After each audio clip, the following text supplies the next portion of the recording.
individual. So,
Ah, man. Yo.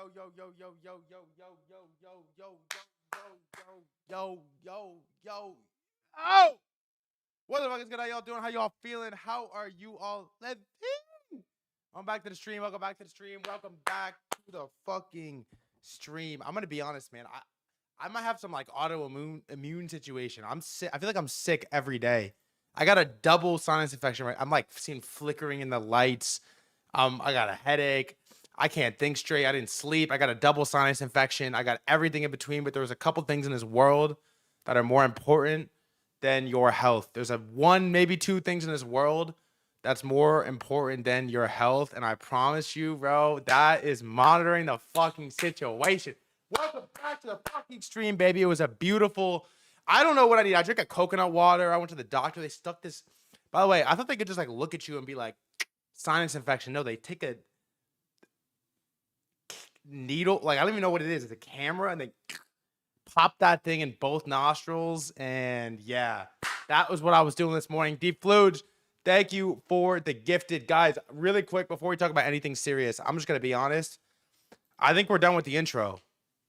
It's got, man, I don't even know what to say. I'm genuinely upset about the intro. I don't know what to say. It's like, I genuinely am sad about Michael Saylor selling. Okay. I'm not sad because of the price. I'm not sad because strategy is going to go down. I'm not sad because he sold. I'm sad because I took this how many chairs are you sitting on thing very seriously. Like, I really lived it, man. I breathed it. I really breathed it. And I took it very serious. How many chairs are you sitting? Are you all in on the chair? You put on one pair of sunglasses. You got one pair of AirPods. You're looking at me through one screen. Are you all in on the screen? I took it very, like, it was sort of like a way of life for us. I feel like, I mean, that video has been my intro. You do your best Asian accent, bro. You're too rich. That's been my intro for like over a year. And then he comes out. And not only does he sell, but he sells like 30 Bitcoin. Like, what? 30 Bitcoin? It's like, if you're going to sell it. What am I going to do with 30 Bitcoin? What am I supposed to do with that? 30 Bitcoin? What is that? 30 Bitcoin? I mean, what's that even worth in 2026? What is 30 Bitcoin? It's a joke. It's like it was it's like a round. This is Michael Saylor. This is sell your kidneys if you must, never sell the Bitcoin. Saylor. This is how many chairs are you sitting on? This is, do you get on one airplane? Do you put your entire family into one airplane? Aren't you afraid? Michael Saylor sold 32 Bitcoin. It's a fucking joke. So anyways, we'll talk about it. The craziest part about the Michael Saylor selling Bitcoin is that Hyperliquid's like $74. It's unbelievable. It's unbelievable. The market is hot. Alts look beautiful. And I had a sick weekend. Actually, yeah, I had a good weekend and a sick weekend. And I'm excited to be back. So bear with me. My fucking voice is cooked. My head is cooked. Everything in between. But there's some things more important than your health. And of course, number one at the top of that list is monitoring the fucking situation. Before anything else, we got to start with a roll call. Caleb's here. Viblet's here. IGT is here. Kyle and Flood is in here. That's a rare combo. You don't usually get them in the same room. One Spicy Meatball is here. Kira here. Art, Mommy, Kevin is here. Cal, Daily Jerker is in here stroking his shit. Greg, what is good? Agent, DNAP, Tulip King, Darth, Rectal Glizzy, Daily Jerker, and Booty Watcher 33 are all in the stream, as well as Pipe Bomb 30, Pipe Bomb, Daily Jerker, and Thinking USD. Beautiful blunt. Rotation Training Analyst number 3, Slinks, what's good? Jello Joe, what's good? Riley, what's good? Rectal, Kyle, everybody. If I miss you, just pretend I didn't. It's moving too fast. My eyes are flickering. I can't even fucking see straight. Kenyon Lattice, Pipe Bomb 33. What? Jackson Ray, what's good? What is good? All right, if you're watching on YouTube and Twitter and you'd like to chat, twitch.tv/threadguy. Say so. What is good? If not, you can watch it on Twitter. You can watch it on YouTube. It doesn't look good. It doesn't look good. Okay? It does not look good. By the way, if anyone here knows a guy who owns a VHS store and you can get me the Paul Tudor Jones Trader movie in VHS, I will pay like a lot. I would pay you a lot of hype tokens. Okay, Recto, I know you're looking for it, but it's time to expand my scope. If somebody can get me that thing in VHS, I'll pay like, I don't even know. I'll pay 10x whatever you. Is that even a thing? VHS store, like a VHS like store? Does that exist? I don't even know if I've ever used a VHS before. I don't know if you can find it. I think there's like 100 copies. Do you have a VHS player? Absolutely not. I don't even know if I used a VHS player in my life. I don't even know if I know how to use one. If you could find a copy of this thing, I will spend a lot of money on it. I want it bad. I don't even know why I want it. I just decided I wanted it. And anything that I want, I have to get it, chat. If I want it, I have to get it. Okay? Anything I want, I have to get. And I want it. I decided I wanted it. And so we're going to get it. We're going to put it right there. Maybe blow the phantom sign. I have those bitch-ass Marty Supreme balls down there that I do not want. That movie is washed and we're done with it. Maybe we'll go back here by the crooked books. I don't know. Maybe like replace the pots. I don't exactly know. But I want it. I want it. All right. Couple intro things. Number one is new social arbitrage trade, despite the stock being at all-time high. Every person, I go outside in New York City, I walk down the street and I look at shoes because I'm like, I'm a shoe guy. I don't wear them anymore, but I like them. I like shoes. I like to see what people are wearing on their feet. I've always just paid attention to shoes. I've always like looked down. Everybody and their fucking mom is wearing ASICs. Are you noticing this? You go outside New York City and you see at least 15 women in these Kill Bill like yellow joints. I have seen this shoe on so many feet. It is disgusting. I have seen this shoe so many times in the past month, I don't even know what to say. By the way, it's a little bit like a white Jetta. What do they say about white Jettas, chat? Do you know what they say about white Jettas? I have never seen an ugly girl drive a white Jetta. Period. It's a fact. These shoes are very akin. It's gotten a little bit too mainstream. I think the barrier to entry is a little bit cheap on this one. But I have seen this shoe so many... Yeah, Flood knows, of course.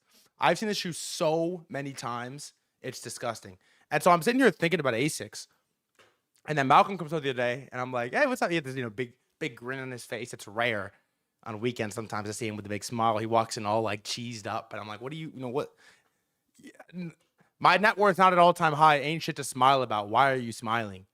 And he's like, look, man. And he's got these new ASICs. He's got like 3 pairs. They're all sitting at the front of the yeah, that's it, Flood. They're all sitting at the front of our like little walkway. He's got like 4 pairs of them. And so I went and I looked, and I'm like, is ASICs a public company? And new here. Cheers for sharing my X infographics. What did I share exactly? And it is publicly traded on the Tokyo Stock Exchange. And I went and I looked, and it's ticker 7936, which I love. And look at this chart, brother. It seems I'm not the only one that's fired up about ASICs right now. And then I'm looking at this thing, and it says the market capitalization is 3.6 trillion, and I'm like, I don't even know what's going on here. So I very quickly changed my oh, it's yen. Okay, thank you. I was about I'm like, what's going on? Wait, 3.6 trillion yen to USD is what? Okay, $22 billion. $22 billion. Oh, I do share your infographics. Also, my mom texted me. She said those are not ASICs. Onitsuka Tiger. I don't even know what that means. Those aren't ASICs? Really? What are you talking about?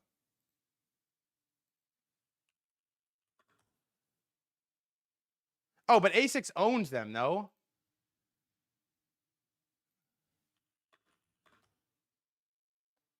Yeah, it's owned by ASICs. I'm good. I'm good. I'm clean. I'm good. I'm good. I'm good. I'm good. I'm good. I'm good. I'm good. I'm good. All right. Second thing, really quick. Second thing is thanks, Mom, but they're owned by the same, so I'm clean here. Second thing is, did anyone see Obsession and or Backrooms before we do market close in 3 minutes? Has anyone seen Obsession or Backrooms? I genuinely have not seen movie hype in the theater from a movie like this since when was the last time there was a movie this hyped? Genuinely. When was the last time there was a movie this hyped? It definitely wasn't Marty Supreme. Marty Supreme was hype, but it was like forced hype. Okay? And Sinners, no way. No way Sinners was more hyped. Oppenheimer, maybe. Cole Bennett Minions film, I didn't even know that was a thing. Sinners, no way. Marty Supreme, maybe. But it was Timothée Chalamet, bro. It was Timothée Chalamet. And so I was looking into these movies, and both of them were made by YouTubers, which is so sick. It's actually so sick. And we're maybe about to see a resurgence in film. I think film has been dead. I think film has been so dead. Like toast. I like watching movies, and I watch a lot of movies because I'm like niche and I'm alternative and I'm super New York and I'm into the Sundance thing, and I just have like culture in that way. But the film industry is fucking fried. Like just completely toast. And so I was looking into this. How much did Obsession cost to make? I'm looking into this. And it was directed by this Curry Barker YouTuber with an estimated production budget between $750,000 and $1 million. Okay? They sold the rights to this company for what, like $15 million, I think. And it so far grossed 150 mil.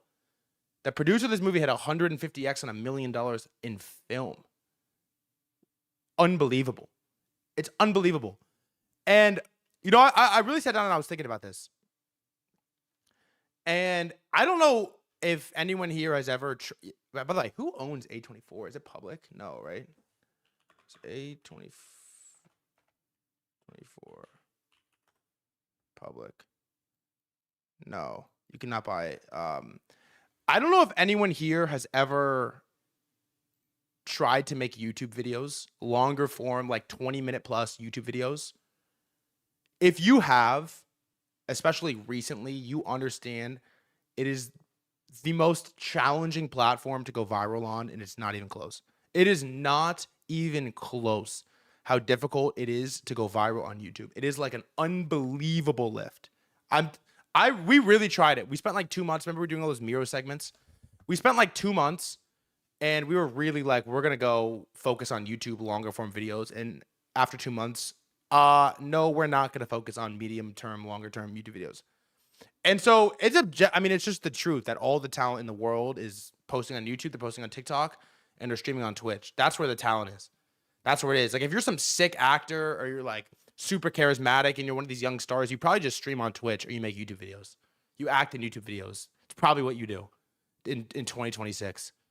And I don't know. I'm going to go see it this weekend. I fucking hate scary movies. I hate scary movies. I don't like them. I never watch them.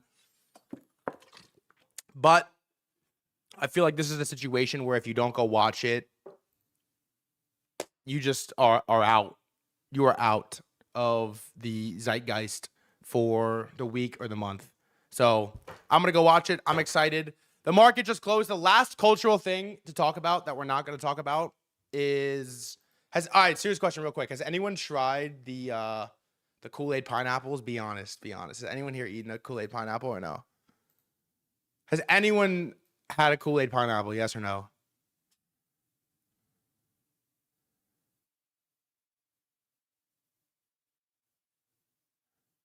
That big. I'm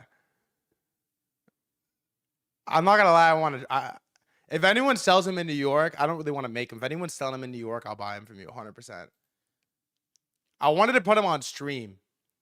I saw this take. The last thing. I saw this take that there's this great war of GLP-1s and sweet treat slop in America happening right now. And so as the GLP-1s and the Ozempics and the Retas get way stronger, it discourages people to eat junk slop. And so as the GLP-1s get stronger, the sweet treat junk slop has to get way stronger as well to combat, like to be a combating force against the GLP-1s. And so we have this like great war of America of like color slop food and like GLP-1 slop weight loss drugs. And it's like the clashing of titans. Like the smartest like biologists in the world are working on like weight gaining sugar slop and weight loss in pill form. So it's an incredible battle. I was gonna try to figure out a long Kool-Aid, which is owned by Kraft, but I'm sitting here thinking to myself, when's the last time I like unironically drank a Kool-Aid, like a sugar drink like that? It's disgusting. It's actually disgusting. When's the last time I drank a Kool-Aid? And the answer is like 15 years. I don't know. I was like 7 the last time I had it. Like unironically was like, let me get a Kool-Aid, like sugar drink, or like drink a Gatorade with sugar. When's the last time I drank a Gatorade with sugar? Years, like many years. Many years. And so it is nothing of interest to me, but something of interest to me is that the market just closed 3 minutes ago. We have so much to talk about. We got all the slop out of the way. We have Hyperliquid. We have VVV.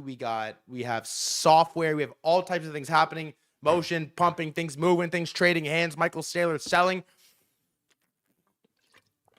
And we are going to talk about all of it right now. So really fast, if you're watching on YouTube and Twitter and you would like to chat, there's a lot of people on YouTube. There's a lot of people on Twitter. Twitch.tv/threadguy.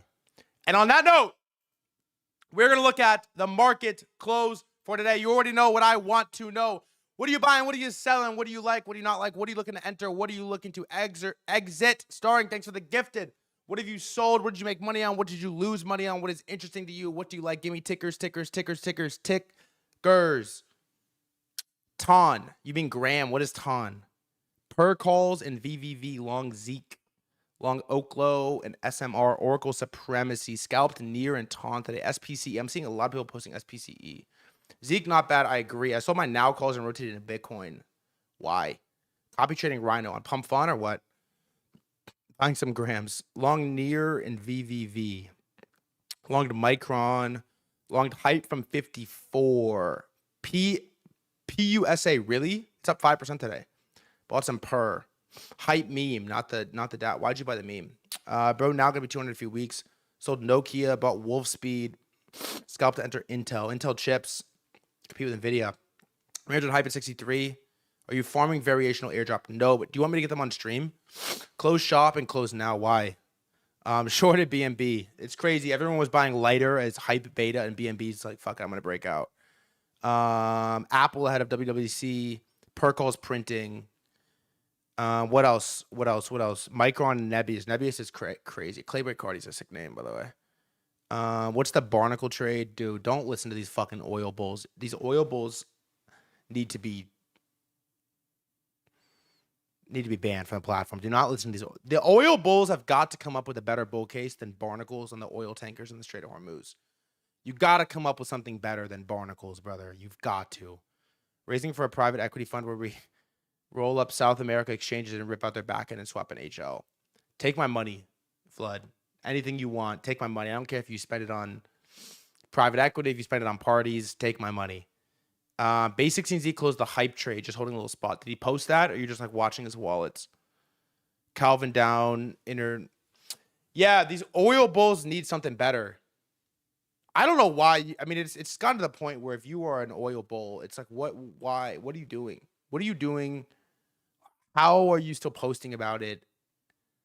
And you gotta finagle a better narrative than barnacles are going to slow down the tankers in the Strait of Hormuz. It's got to be better than that. It's not. I have a barnacle segment. We're going to watch barnacle removal. It's actually hella satisfying, but I cannot believe that is the thesis. We're going to shoot P4 out of a cannon. He won't come on stream. I tried. What else real quick? We're going to look in a minute. Anything else? Anything you lost money on? Who lost money today? What'd you lose money on?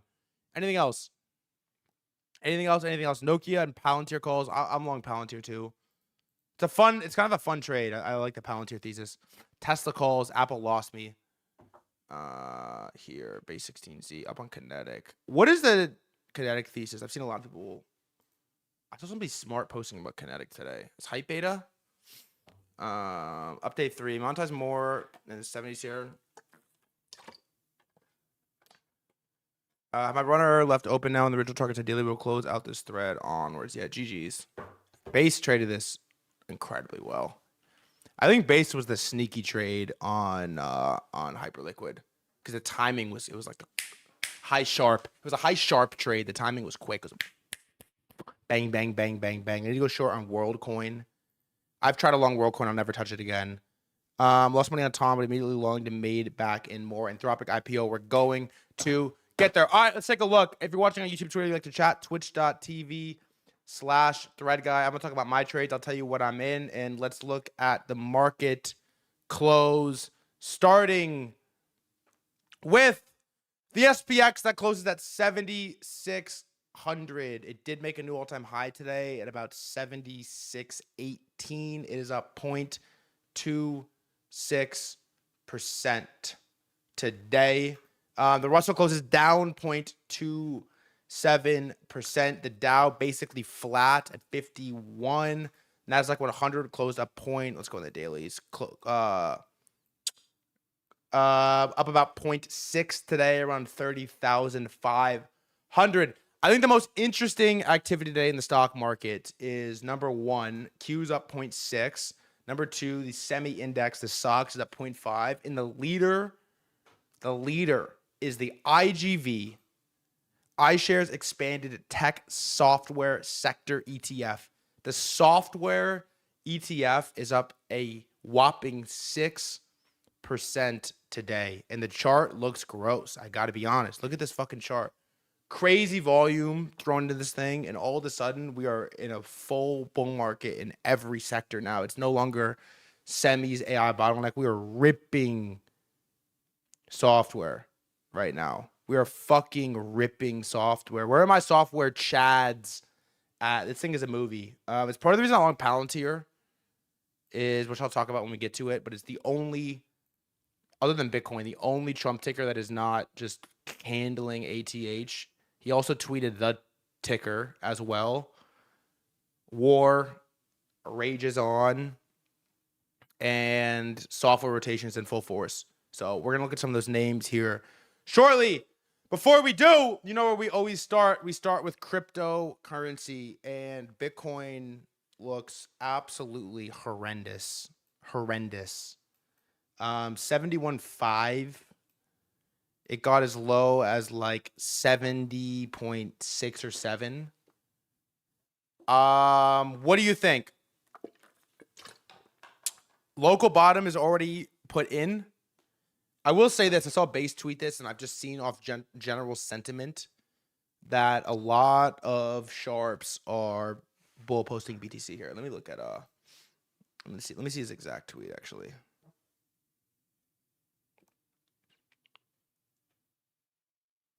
He might have deleted it. Yeah, here. I see some sharp saying this is by the news after we've been selling the rumor for a while, but to me, this is the start of a terrible feedback loop. For now, PA don't care. Have been nibbling stuff and punted small 0 DTE pre-open. All likely, just get a bounce at 70, and I'm too impatient again. I think, let's see, who's bull posting? I think Stoic Savage bull posted Bitcoin. This is taboo. Yeah, long 71 to 72. But he didn't really like it. And I think Rhino might have bull posted too. I bet Rhino. Is he private? No, he's not. What's good, D-Gills? Did Rhino? Yes, he kind of did bull post. BTC 70K maybe decent support zones for a bit, but really hard to say. Pump chart has been showing odd strength. So he longed Bitcoin and Pump, it seems. And then Flood... maybe bull posted Bitcoin. Click BTC spot, refreshing the BTC rich list. So it seems like Flood buying, Rhino buying, Stoic buying, Base 16Z also buying, and threadguy coming on stream is saying it looks fucking terrible because it does. But chat. 60K cycle low, in or no? Was that it, or are we gonna retest it? I don't really have any take on BTC, to be honest. I hold spot. You know what I hold. I tend to also think the low is in, but we've talked about this a lot as it relates to crypto, which is that it's not rips up or rips down that are the problem. It is the chop to just like sit here and just fucking do nothing and just do nothing and just do nothing. This is what drives people absolutely crazy. Bart. Well, every other stock is going parabolic. I'm also don't have the strongest take on Saylor sell, but it feels like the worst of both worlds, where it's like Saylor sells, and so you, in one hand, you rip that band-aid off, but his sell is so insignificant that you don't really get to see if the market, like, you don't really get to test liquidity in the market. Like, he didn't sell $1 billion worth of BTC. And so you don't really know what's going to happen if he does sell a massive amount. He sold nothing. He sold like he sold a complete rounding error worth of Bitcoin, but we're dumping because people are like, oh my God, Saylor is selling. And so you still have the overhang of what happens when he sells $1 billion, and you don't actually know. And maybe he has a master plan, and I'm mid-curving this, but I feel like he accomplished nothing in the sell. Nothing was accomplished. It does feel like I agree with you, Tulip King. There's no way for him to absorb. The market's not gonna treat $1 billion sell, $10 billion Saylor sell too kindly. So he was testing event-driven algos. Yeah, makes sense. But then what happens when he really sells? I don't know. Like, I feel like we don't know what happens when he really sells. He might as well have just like sold a yard, right? It's kind of how I think about it. Maybe I'm Omega Nuke, yeah. So he tested it, but I don't know what he really got out of it. Like, obviously we were gonna dump. Is Taiki tweeting anything important? Zcash.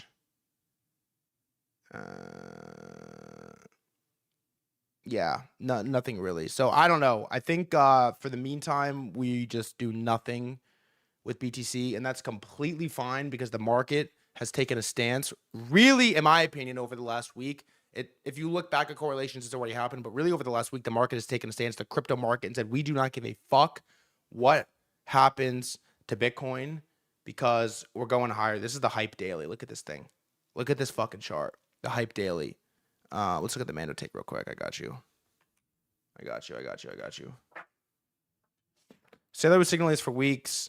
10 straight days of ETF outflows into this, and now we bouncing. It's not great for MSTR, but if he's prepared to sell small Bitcoin to cover the dividend, then the show can go on for a while. Maybe Tyke gonna be right. I don't know. I'm not gonna be the one to sit here and bull post Bitcoin. I'm not gonna be that guy. Somebody else will do it, and I'll be proud of you. But in the meantime, there are some things worth bull posting, and that is the hyper liquid chart. Mando, what's good? What do you think? I mean, this is unbelievable what this looks like right now. This is unbelievable. I have a pretty large bag, traded it horribly, but I do have a pretty large bag of hyperliquid at this point, and I'm pretty fucking at a loss for words at how well this looks. I think congratulations to the people that really have traded this well. I think a lot of the early Chad whales have taken a lot off the table, and this is sort of a new trade to me now from price discovery on. What happens next feels like a new trade, and this thing does not seem to give a fuck. My entry's like 68, 67 or something, 67. On the position I've opened right now. The market does not seem to give a fuck about what Bitcoin's doing. There's a hype Bitcoin pair.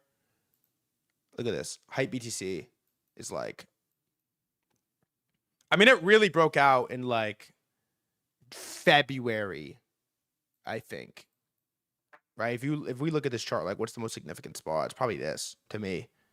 This is the most significant spot, and then it like really just went for it in like a couple weeks ago in May. So hype looks insane. Who has a position in this long short? Who's short? Is anyone short? Not proud of it, man enough to say. Is anyone short hype right now? You're short 74.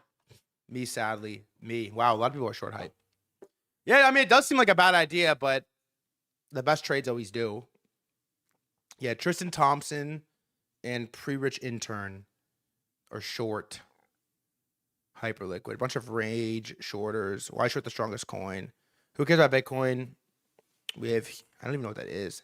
HPE. I'll get there. DNAP. Jesus. D-Ghost. All right. My second favorite coin right now that I have the biggest position open in hyperliquid. My second biggest position right now is VVV, which I think looks fucking unbelievable. We're going to talk about it later today, but I've been really hyped about this local AI, private AI, getting your LLM records off the servers and off the cloud. And it's pretty nuts, but PewDiePie came out today, and he dropped this video about his $1 trillion project that's finally out. And it's like a local I haven't actually watched it yet, so I don't know exactly what it is, but it's like a local private AI. It's like a Venice clone. We're going to watch it at the end of the stream. It's really cool. This is one of my favorite alts. I have a reasonably sized position open right now. I think about like at 18. This 20 level is where I had a huge buy order last night. It missed it by fucking 15 cents. But I'm pretty hyped about Venice right now. I'm not gonna lie. I want to get Eric Voids on the stream. He fades me really hard, but it's private AI. It's private AI. I think the thesis is cool. I don't know how well it works. I've actually never used it, but I like the thesis. It's clean. It's sharp. It's smooth. And as long as hype continues to not give a fuck about what happens to Bitcoin, I think VVV is gonna be one of those tokens that catches a lot of flows. It has a Robinhood listing. It has a bunch of avenues for liquidity. I like it. Third on the list is Zcash, which I'm going to be honest, you should use it. Maybe we'll try it today. I'm kind of whatever about Zcash right now. I have a long open from 545 just because I closed the huge position, and you know I can't be like Zeke list. I have a position open there, which is just kind of chopped around, and then I'm down to add like 641. But Zcash is clearly not the best coin. at this stage. Yes, I know Blunt keeps bull posting it. I'm not sure how I feel about Blunt, to be honest. Cool to see some bulls in it, but I mean, this is clearly not the coin with the most juice. This is going to be a crazy pair, but like, Seek VVV.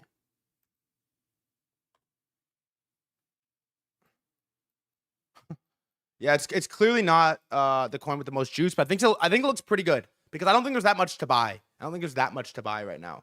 And then the fourth alt on this list before we get to the real alts is Near, which is Mando re-entered. I mean, this looks sick. Really, it does. I haven't traded this very well. I have no position in Near. Is anyone long short Near right now?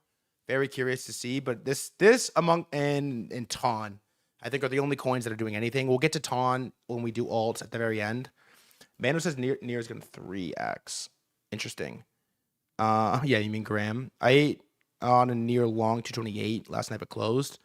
Long Near, long Near, long Near, long Near. So we'll get to this in a minute. Our majors in crypto look terrible. ETH somehow found its way back above 2,000, but I mean, this coin is just so heavy. It's $250 billion. It is so heavy, and I don't know what it's gonna take here. It's so heavy. Hoop, yeah, Tom Lee ETH trade. I think Flood actually posted that. Is that what you posted? You tweeted this about what he should do? Yeah. Tom Lee could realistically trade his way out of the hole. Step 1. Open massive out of the money puts on ETH and short ETH perps on Hyperliquid. 2, buy massive out of the money call options on Hype. Step 3, unwind your ETH position publicly and quickly with the announcement that you're covering all of it to converting all of it to Hype. Unwind both your ETH short exposure and your Hype calls and bank 10 billion plus. Step 5, let Hype spot appreciation take care of the rest. Is this illegal? If you open massive out of the money puts on ETH and then publicly announce you're going to sell it and start selling it, and someone that owns 5% of the supply, is that legal? Can you do that? He's obviously not going to do it, but that would be awesome if he did. That would be a lot of fun. I would enjoy front running the hype flows. Not illegal at all. It's crypto, it's legal. So that's ETH, and the only major that somehow looks worse than ETH is Solana. I mean, this thing is fucking crazy what this looks like too. This is in a really, really, really rough spot. Solana. Just no narrative. The perps thing. Is anyone using Phoenix right now as a primary exchange? Perpetual futures exchange. It got all this hype for like a week. It felt fake. I didn't really like it to begin with, and we're like, we're a couple weeks. You know what's actually funny is Hype's performance and then the relative underperformance of all the other perp dexes. Everybody was trying to force light. There's a lot of guys that, by the way, I'm just going to say this. I'm not going to call out any names specifically, but there's a lot of goated traders or whatever that completely missed a move like Hyperliquid and then are trying to convince everyone that like the fourth beta is the one. And they couldn't even pump Lighter. BNB pumped before Lighter pumped. They couldn't even, not that Lighter's a bad exchange. They couldn't even pump Lighter though. It's the passing of the torch, I think, has been unbelievable from last bull market to survivors now. It really has been. Yeah, I don't like to watch it, but it's you could see who has done well and who is sort of crazy. How I caught it. I don't even trade crypto. This MF for Greg is the GOAT, by the way. Shows up from a midstream. Does never traded crypto before. Makes an HL account. Figures out how to get on it. Longs Hyperliquid on HL as his first crypto trade, and then binks the trade. That's what we do in this stream, bro. That's why we're fucking lit. Anyways, what is Saylor doing with the 30 Bitcoin he sold? Good question. Absolutely fucking nothing. Welcome, first chatter, by the way. Anyways, the rest on this list, Souls, the Ansem play is basically flat. Metals, Chads, where are you? Silver doing nothing. Gold also doing nothing. But copper, look at my squiggle. Copper. Look at this squiggle from last Tuesday, 2 weeks ago. Copper looks interesting. Is anyone long? I said if this thing was able to get back above that yellow line, I'm interested. And that's right about where we are right now. We're here. Copper Inu is beta, brother. You need to go outside, take a walk, put your phone down, and maybe don't pick it up again. maybe don't pick it up again. I think copper looks really good. Does anyone have a position in copper? This is the one that's interesting to me on the metals. Break above this yellow line, and it's like test 1, test 2, test 3 is usually going to pop. I know it's been a tough trade for a lot of people. I think QWERTY is long.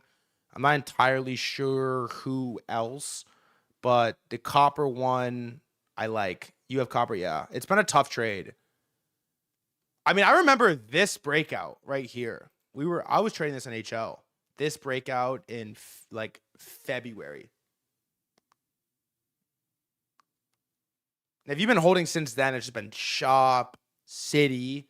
Well, everything else goes up only. But hey, AI bottleneck. Whole world's not in it yet. You love to see it. Bitcoin dominance down to %. That is fucking awesome. Last but not least on this list, we have STRC, which has accumulated 0 Bitcoin today. I actually am interested in the copper thing. The problem for me is like too many positions open and I start to drive myself crazy.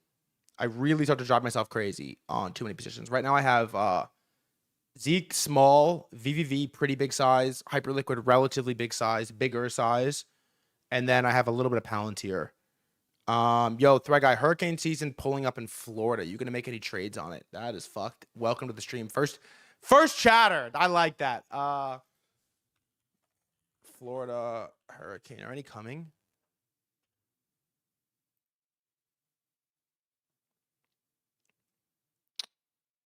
No, it doesn't look like any are coming. We just took desalination water plants off the list. I felt bad about it. Professor Jang, everyone decided Jang was washed. I took the desalination plants off the list. So, anyways, CWT, right? Is that what's called, CWT? Yeah, California Water Service Group. What is El Nino? Stop. Is there really a big California hurricane coming?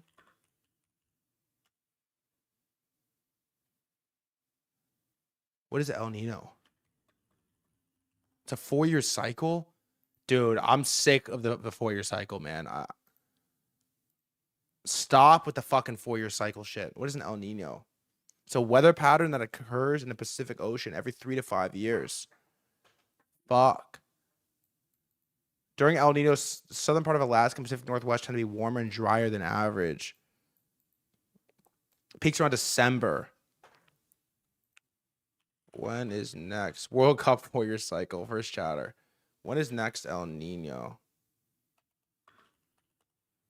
Did you go to 5th grade? Wow. June through August 2026. God damn, it's right now. Usually nothing burger. When was last El Nino? Hurricane in 2024. All right, we'll come back to this. It's the El Nino that's the bad ones. You don't really know what you're talking about. Y'all come here and try to do this social arbitrage, mega church trade on weather, but you don't really know what you're talking about. Is it Nina? Is it Nino? It's like everybody want to be Chris Camillo till it's time to long water plants on hurricane season. You know? Everybody wants to trade social arbitrage. So you got to go to Sweet Green and eat 1,400 calorie wraps till you're sick in the fucking stomach, gain 10 pounds, and you're throwing up. Everybody wants to be Chris Camillo till it's time to be Chris Camillo. That's the real shit. Everybody want to be Chris Camillo till you got to eat pineapple Kool-Aid dunked slop every single day until you're fucking sick in the mouth. Everybody wants to be Chris Camillo till it's time to be Chris Camillo. That's a fact. Wild day on oil. I am just not interested in talking about it, but I have no choice. Born to long the AI bottleneck trade, forced to talk about oil in World War III. Crude oil at 92.22 front dated contracts, and then Brent oil at $94. Right. I tried the wrap today. It was just so foul. I mean, bro, it's a sandwich. It's a fucking sandwich. It's not a Sweet Green wrap. It's a sandwich. Okay. It's bread wrapped around meat and slop. It's a sandwich. It's like, I don't get it. But yeah, oil is pumping today. We'll look at the Hyperliquid chart shortly. All right, defense. Palantir up 3%, outperforming the rest of the defense sector as the IGV is up 6% today, which is fucking nuts. Everything else off a cliff.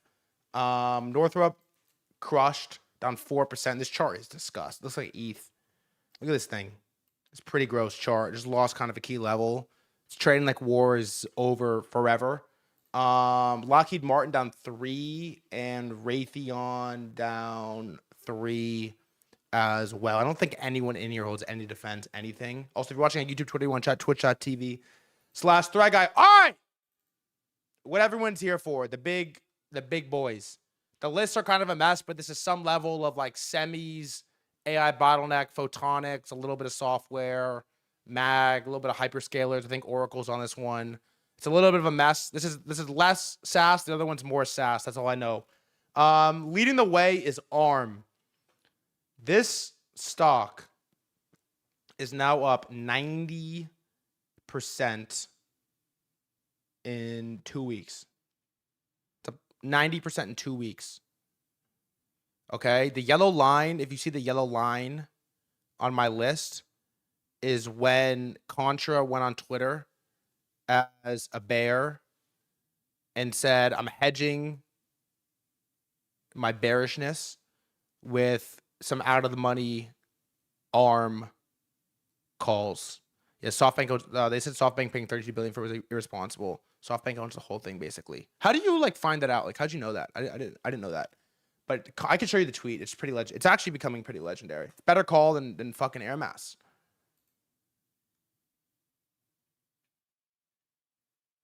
Here it is. I think he sold a lot. I used to trade SoftBank bonds. So he posted this on May 19th at $218. He deserves a follow for this. Taking a bear tard hedge with ARM, consolidating above prior highs without retest, 20-day support. Inval is close under 20-day and 200. Sitting price at this is 218.45. It currently is at 408.85. Unbelievable call. Props. Second biggest gainer on this list is Cloudflare. Gotta hand it to that brother, Michael Burry. Unk has completely lost it. Do I deserve a follow? Unk has completely... No, I think I blocked you. Unk has completely lost it on NVIDIA and some of these other trades, but his cybersecurity thesis is so good. I got to give the guy credit. We looked at these charts from where Mythos dropped. I believe it was March 7th. Or like, it was April 7th. When the news of Mythos first came out, and these names are up a fucking lot. Cloudflare's up 20% from the first unveiling of Mythos. Number 3 on the list, Dell is up 3%. It is up, fuck my life, 100%, a clean 2x from where Trump first told everyone to go out and buy a Dell. Oracle is a monster right now. This thing is up 10% and gaining nonstop. Greg, what is your entry? What's your thesis? This thing is wild. It's crazy. SaaS everywhere. Software is crazy. Salesforce, excuse me, is up 10. Snowflake is up 10. Nokia is up 10. BB, BlackBerry, Ansem stock is up 8. IBM, Trump stock is up 7. Marvell is up 7. Micron, Air Mass stock is up 6.5. It's now up a clean, official 100% from his first tweet announcement. NVIDIA puts in a monster candle. Sick ATH retest, up 6% today. Adobe, Michael Burry stock is up 6%. SanDisk up 4, new all-time high. Broadcom, crazy, up 3%. Microsoft leading the way in SaaS. This is up clean 2.5%. Biggest losers is Space has gotten... What exactly happened? There was a failed SpaceX launch. Is that what happened?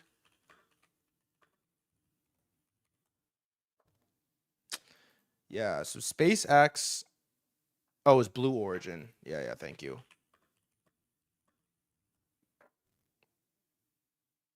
Is it bad? Can we watch it? We should watch it.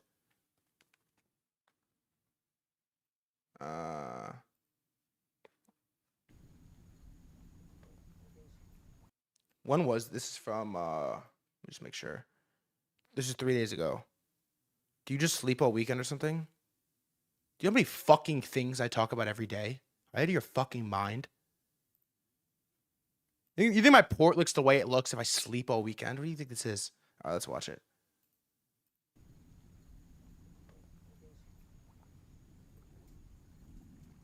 Oh no! Oh. Oh wow! Oh god!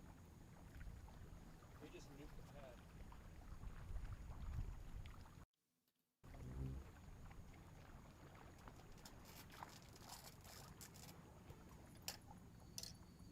Why is the phone shaking? What's shaking? What? The building shaking? Dude, it looks like a fucking. If I saw this, I would legitimately think a nuke went off. Oh my god.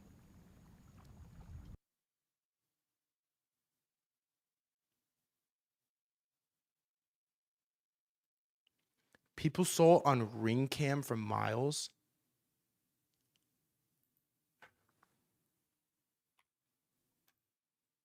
Dude, it looks like a nuke. That dead ass looks like a nuke. Oh my god.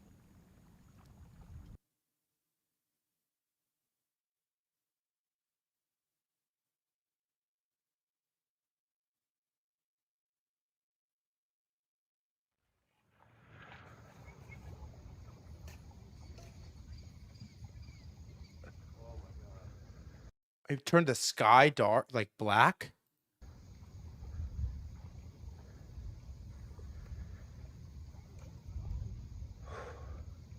Oh my god.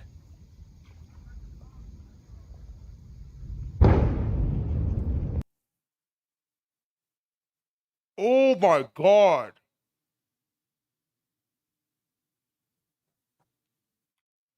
Bro, that was loud.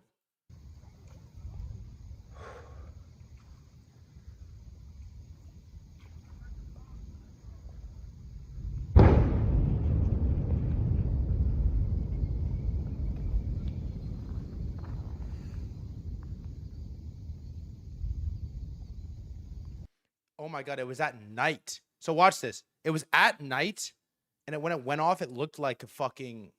It turned the. Oh my god. Did people die on this?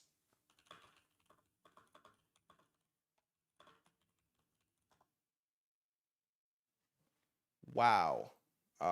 Who owns Blue Origin? Okay, it's private. It's private though. All right, so I think that explosion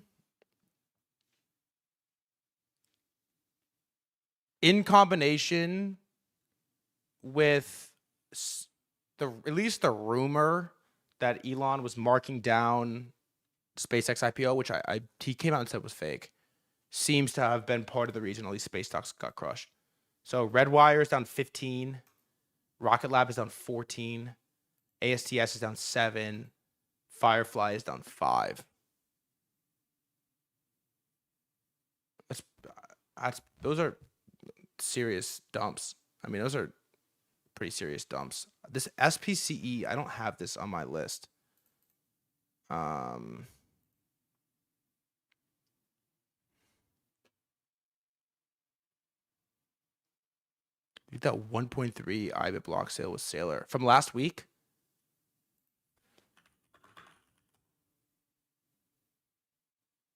SPCE. SPCE is the stock ticker symbol for Virgin Galactic Holdings, a vertically integrated aerospace company. Do you think this is Saylor? Do you think this is Saylor? In hindsight, strategies sold average lines oddly with a 1.3 billion. Wow. That I would feel better if this was Saylor, actually. That sale was nuts. Oh, this isn't what I was thinking. That's not what I'm thinking of, actually. On 5/26, January, February, March, April, May. 5/26. Huh. This would be wild if it was. More insider trading. That was a monster. Wow. good looks on the tweet. We'll come back to this on the Saylor thing. Come back to SPCE. Vertically integrated aerospace company pioneering commercial. Wait, what do you think? Do you think it was Saylor? Commercial suborbital space flights for private individuals and researchers. They develop and manufacture spacecraft designed to take tourists into space. What the fuck? How much does that cost?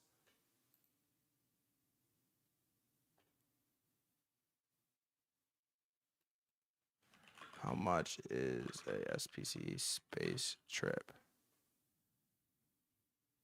$750,000 per seat. This includes a brief suborbital joyride that reaches the edge of space, providing a few minutes of weightlessness and views of the Earth's curvature. It's $750,000 per seat. Wow. Chat, worth it or no? IRL experiences are going up only. That's crazy. What did Elon tweet? Elon. I didn't even see an Elon Doge tweet. Wow. Anyways, wait, we gotta go back.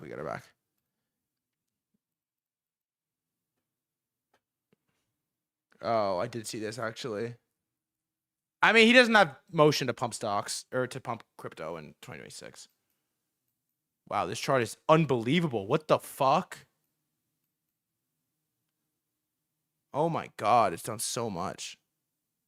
Wow, good to know though. Anyways, Meta down 5, ASTS. Robo strategy has done a lot. Officially 18% from Andrew Kang announcing he is the CEO, and then Cerebras continues to just get crushed, down another 10%. Google reports propose 80 billion equity capital raise to expand. Let's check on Google real quick. Where is Google on this list actually? Here it is, down 1% today. After hours, it is completely flat. That's a Mando stock. Is it safe to buy Zcash when there are barnacles on ships in the Strait? All right, moving on to some of our like consumers, SaaS, everything in between.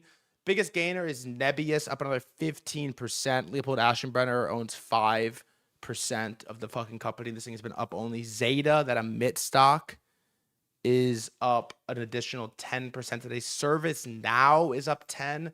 Figma, the worst stock in the history of the world, is up 6%. What does Near actually do, Mando? I would love to try it. DraftKings miraculously is up 7. Hims is up 6. I'm seeing a lot of Hims bull posts on the feed. IGV, we know, is up 6. Unity Software, we added this because of Michael Burry. That's up 6%. Open Doors up 5. Shopify, another emit ass stock, is up 5%. It is up 20% since he publicly bull posted it, a week ago. Pusa, which is the former, taking as a personal slide, the HPE. What the fuck is HPE? HPE, Hewlett Packard Enterprise Company. Oh my God.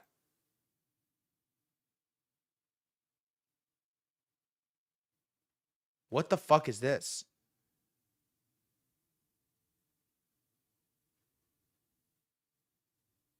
Dude, D Gills, I need you texting me these calls. Wow. HP, bro. Let's add this to the list. What a monster, bro. Faded it. Wow. This is a monster. There's so many plays right now. It's gross. Look at the daily on this thing. Oh, it's up 32% after hours. It's so gross. The whole market. Shopify Pusa is the Donald Trump Jr. golf course turned drone company that just got a potential investment from the Trumps, funny enough.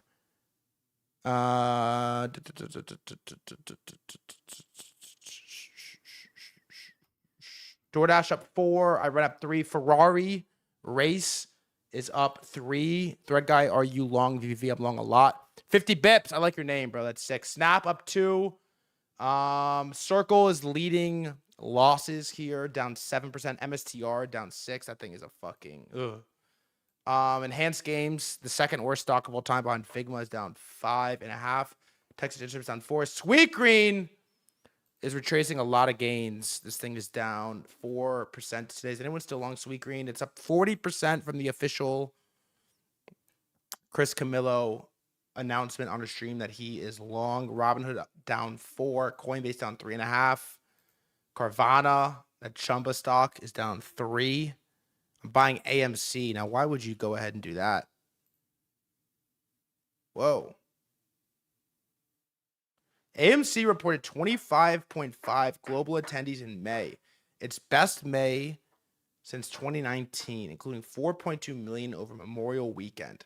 That is unbelievable. It's just obsession. AMC. Wow! That's such an unbelievable mega church trade that I just didn't even think about. Oh my God. How much are you up? Please tell me how much you up. Percentage. Tell me it's a lot. Tell me it's a lot. Tell me it's a lot. I didn't even think about that, bro. I'm sitting here talking about fucking ASICs. Oh, tell me it's a lot. Tell me it's a lot. Tell me it's a lot. One of the 4 million moviegoers attended AM. Oh my God. The 6th film in the past 10 weeks to open more than 75 million domestically. Oh my God. That is such a sick trade. Congratulations, up 22%. Oh man. How do we not think of this? IRO is back. Wow. That is such a fun trade. Congratulations to you. Eli Lilly down 2. Nike down 1. The Swatch Group down 1. Roblox flat. Reddit up 1. Take-Two Interactive is up 1. threadguy is along a little bit of Zcash, a lot of bit of VVV, and a lot of bit more of Hyper Liquid. All right, altcoins really quick. Near leads the way up. Oh my God. Ugh. Up 15% today. Are those just Mando candles? Number 2 on the list is Ton. After Pavel Durov, the CEO of Telegram, came out and announced that they will be changing the name of Ton to Gram. This thing is up 14%. Jito up an additional 10%. This thing has been very strong. Very strong. Barachain, XPL, Pump is up 3% on news that Rhino is long, which is crazy. Grass, not much. Chip, not much. Biggest losers, Syrup, Mantle, Lighter, which is so pathetic. I'm sorry. Lighter's down 4% today. Is unbelievable. Add Kinetic to the list. That's a good call. KNTQ. Crypto. Is that?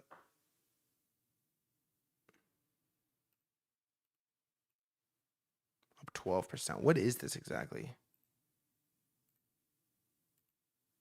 I don't know much about that. It was good, Josh.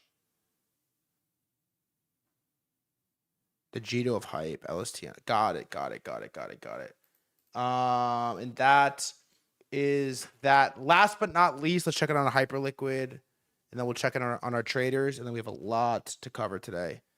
Oil looks pretty good, but you know my stance on oil. We're not going to talk about it for that long. Brent, same thing. SPCX, SpaceX is 198 right now. Daily is kind of chopping this thing, but it's in a reasonable enough range. Anthropic is the big story of today. So this thing's up 10% today, pre-IPO perps, to like 1650. It has 10 mil of OI. It's the highest OI I've seen on this chart in a while. $2 million of volume. You can't put any size into it. But obviously Anthropic announced their IPO today, which we are going to, or they confidentially filed for an IPO today, which we are going to talk about. And the couple biggest stocks with holdings of Anthropic are one, Zoom. Does anyone have Zoom? Which pumped 10% today. CoreWeave. How much Anthropic does CoreWeave own? It does not hold any equity in Anthropic. The other one was what?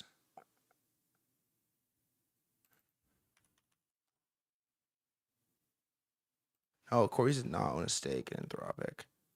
Oh, VCX. Yes, VCX. Thank you. And the other one is a VCX, which was, if you remember this, I think it's this. Is it this?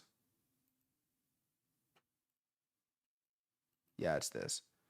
VCX was that like very bizarre SPV that went on this crazy run in like March. It was up only in March, and then it just got completely destroyed. Is up significant on news that Anthropic IPO is coming. Zoom was the craziest, really. This is a sick move. Ooh, Smack is long Zoom, it seems. I think Smack. OX Smack is long Zoom. Yeah, maybe this will be the week Zoom does the damn thing. I did look at SPCE, and that, my friends, is where the market closes today. All right, we have a lot to talk about. We're probably going to start with a quick war on oil barnacles update. We're going to go Anthropic IPO. We're going to talk about stocks. We're going to talk about the Trump pumps. We're going to talk about Saylor, crypto, Binance, private AI, PewDiePie, RoboStrategy. We've got a million things to cover. We've got a million things to get into today, and we don't have that much time to get into it. Bear with me today, as I am pretty sick. As I told you, I got a double sinus infection. And we have a lot to get through. Ain't shit to be sick about when we got stuff to cover. If you're watching on YouTube and Twitter and you like to chat, twitch.tv/threadguy. I'm going to get up really quick. I'm going to fill up my water. I'm going to get a drink. I'll be back in 30 seconds. When I'm back, we got important stuff to get in and cover.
We forgot to do on chain. I will look at cards. My favorite take right now that I have absolutely no idea how to long is rap house pair trade is going to be up only. Rap is back. House music is dead. Everyone in the world is a DJ. Everyone in the world has convinced themselves that they like house slop and EDM and this just like garbage. And there's a generational bottom on rap music. I'm so convinced of this. Rap is back. Everybody wants to go to the club and listen to rap music. You want to go to the bar, listen to rap music. I don't want to hear John Summit and whoever else. Rap is back. Rap is back. Rap is back. All anyone really wants to do is make a little money, listen to a little Drake.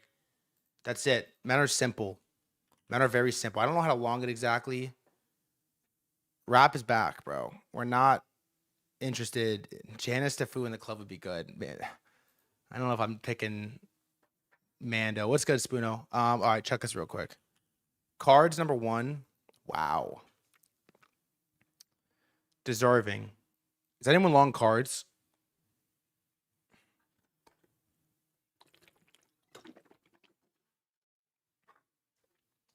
This thing is a fucking monster. And number 2 is rap streams up, concert sales down. Yeah, rap concerts kind of suck. Asteroid. Ugh. GG. They took this thing out and they killed it. They really killed it. Crazy they killed this thing, huh? Rest in peace. Quant, you got a good run, brother. I respected the run. I respected it. I appreciated it. Let's check in really quick on war and oil, and let's move on. I don't have anything super significant. What was your biggest crypto trade, like meme coin? I mean, it was Trump. Other than Trump, it was Mog. It was Trump. I spanked Trump. I'm not gonna lie. I spanked that fucking thing. But I think a lot of people did. It was a crazy trade. This, I mean, look, we're sort of stalemated on the war. I'm not gonna spend much time on this at all. There was this announcement first that oil bulls were getting, shutted up on. That Iran announced is ending all negotiations with the U.S. and vows to completely block the Strait of Hormuz. Iran says they're blocking it. The U.S. says they're blocking it. Everyone in between. No one knows who's blocking it. No one knows who's in control. Then Iran says it's ending negotiations due to repeated ceasefire violations, including Israeli strikes in Lebanon. Iran also threatens to block there's a second strait, the Bab Strait. Then Trump comes out and he's like, no. I'm blocking it. I'm Dirty Dan. No, I'm Dirty Dan. Iran's like, I'm blocking it. Trump's like, no, I've blocked it. Both scenarios, it's blocked, but we are arguing and bickering over who is actually maintaining the block. Seems to be the nuance. Follow up on that. Trump tells NBC's reporter that he's not heard from Iran. They're suspending talks. He thinks they've been talking too much and going silent would be very good. And then the announcement today that got us a little bit of a pump is I had a very productive call with Prime Minister Bibi Netanyahu of Israel. And there will be no troops going to Beirut. And any troops that are on their way have already been turned back. Likewise, through highly placed representatives, I had a very good call with Hezbollah, and they agreed that all shooting will stop, that Israel will not attack them, and they will not attack Israel. President Donald J. Trump. And so we basically pumped on news that Netanyahu and Donald Trump had a phone call, which, at least as I understand it, they've been having many phone calls. But the part I do want to talk about can confirm. My friend's brother works in drones and they're back. Interesting. The part I want to talk about, which is the most interesting, is I think oil bulls have completely lost their fucking minds. It's almost like being bullish oil is very akin to being a meme coin on-chain trader in 2026. Because what the fuck are you doing? What are you doing? There is a bull market in basically every sector of the world, and you're trading meme coins and longing oil. And the oil trade, again, we've talked about this. In theory, it's a good trade. But why pick the one asset that if it goes up, the world approaches crisis? That's the problem with oil. The higher it goes, the more the world is in crisis. It isn't just America. It isn't just Iran. Everyone is in a crisis. Iran doesn't even want it to go up. Saudi Arabia doesn't even want it to go up. The higher it goes, the more of a crisis we have. And so there's basically like 3 oil bulls standing, as I understand. Pee Pee Poo Poo is 1. Calvin is 1. And then crude oil 231 is the other.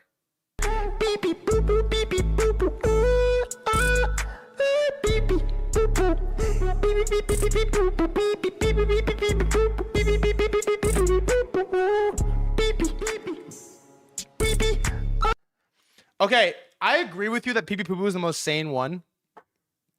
I think he's the most like rational one. But The higher it, the lower oil goes, they just like don't. They're not like I don't. He doesn't talk about it. It's like a tough situation. I think he's the most sane one, but it's like, yeah, it's like the nicest house in the worst neighborhood in America. It's like nicest house in the highest crime rate neighborhood in the country. You know, yeah, crude oil 231 JH is probably the most sane, but I like people the most. Calvin, I feel like, has been completely microwaved, like fully microwaved. They took Calvin and they microwaved him. And the reason I know this is that the most recent thesis is that oil is going to go up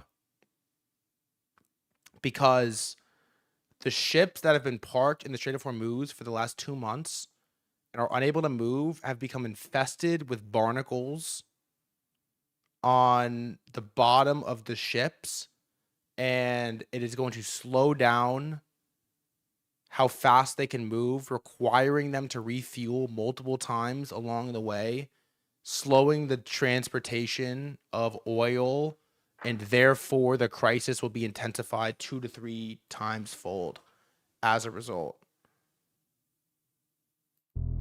And so the thesis, there's this new oil lunatic that has been brought onto the scene, by the way.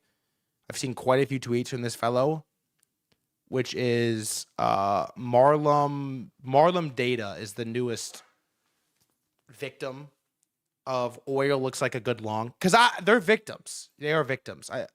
I do believe them to be victims. Okay. If you get psyoped into longing oil, you're a victim, because it does look good here at first sight. And this is the thesis, is twofold. Iran missiles may not be the greatest threat to the ships stranded in the Persian Gulf. Unchecked barnacle growth can reduce speed and increase fuel consumption by 40 to 80% in extreme cases. Barnacles can eventually sink a ship or cause a total loss. And then Calvin follows it up by, could you even sail a heavily barnacle-infested LR2 to Asia without refueling multiple times along the way? By the time it gets there, the jet fuel it's carrying will be bad. Okay. And so Marlum Data, who's been completely just straight up microwaved. Images are emerging of the Persian Gulf barnacle infestations, which could render ships inoperable due to propeller and fouling issues. Crews are in some cases receiving only 1 meal a day. Some are reportedly not being paid. What is crews getting paid have to do with barnacle growth on the bottom of the ships? I have no idea, but I did look up and we found a video, and this is what it looks like. It's kind of gnarly what this looks like. Look at, have you ever seen this?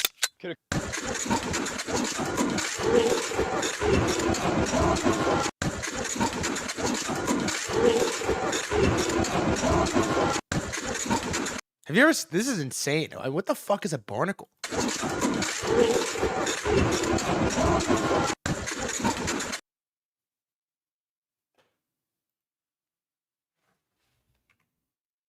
Actually, it's not a bad message you just sent. What is the leading public company that specializes in barnacle removal of ships?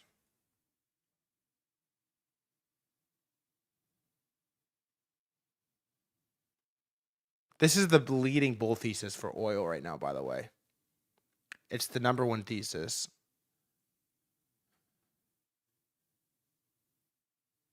The leading public company, Axo Nobel, owns International Marine Coatings, one of the major global ship coating brands, and anti-fouling coatings are a core product line. It's one of the top anti-fouling suppliers that control 55% of global revenue. What does Axo Nobel coating products do? Axo Nobel's actually a good company, used to trade it. They stop barnacles, their entire business models, they stop barnacles and slime from attaching to holes. They're anti-fouling, like that anti-fouling products. Create a surface that makes it hard for organisms to stick. Some use biocides that actively discourage marine growth. Others are biocide-free foul release coatings that make slime barnacles slide off more easily when the shit moves. Second thing they do is reduce drag shaving fuel. A dirty hole creates friction, which makes the ship burn more fuel to move at the same speed. Axo Noble. I mean, this is a sick trade. What is it doing? I mean, it's got to be up, right? I mean, it's got to be pumping. Oh, nice. VVV.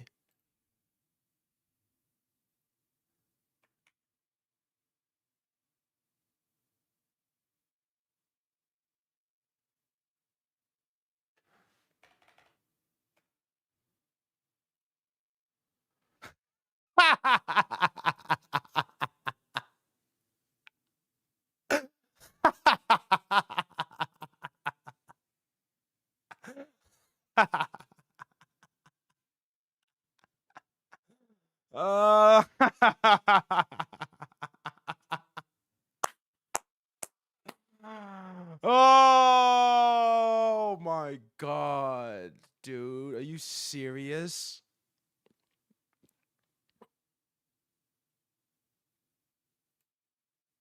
Bro, it's up like 25% in a week. Oh my God. This is a sick fucking trade. Bro.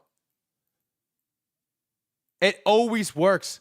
This is an unbelievable trade.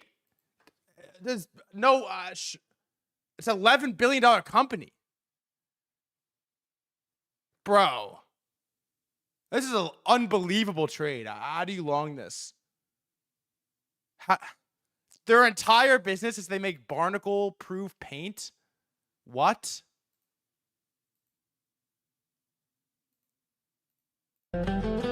Wait, 2 minutes, 2 minutes. Barnacles can sink ships over. Oh my God. Everything in tech is up 30%. I'm watching this.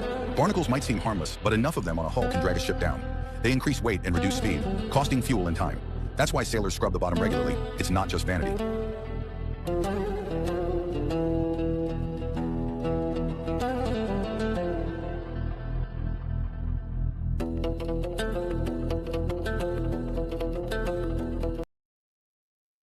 Oh my God, the ships are moving slower. All of them. They're all moving slower. They're all moving slower. Dude, they all are infested with barnacles. Think about it. They've been sitting there for 3 months. All of them. They've been sitting there just like infesting with barnacles. Think about it. It's not bad.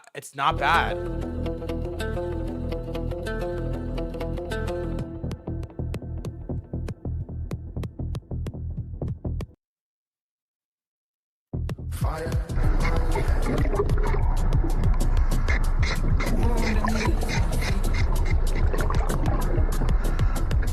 Some things better left unsaid. Water's getting. Dude, Calvin, this is Calvin. I think this is Calvin's company.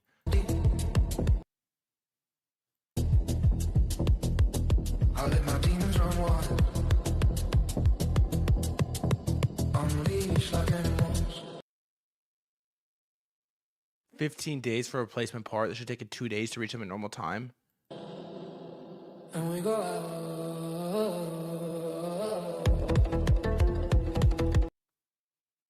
They're neglecting whole, bro. They're neglecting whole defouling. This is not a joke.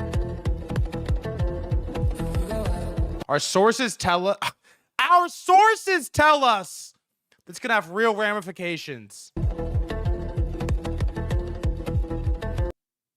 I know this guy spent the last 30 years on VLCCs and LNG carriers. Took several days to complete. Kyle, we found the company. It's $10 billion. If not reportedly defouled, I like this defouling. Grades can become blocked, which are necessary for engine cooling, leading to catastrophic failure.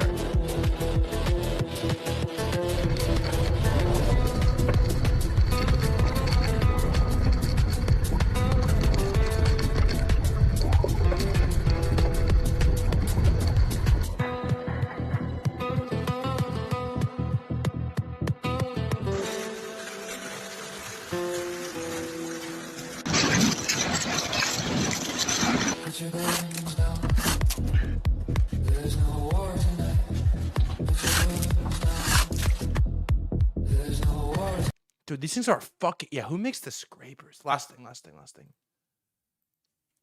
Last question. And we'll move on, I swear. Last question, I swear. What company makes the barnacle scrapers?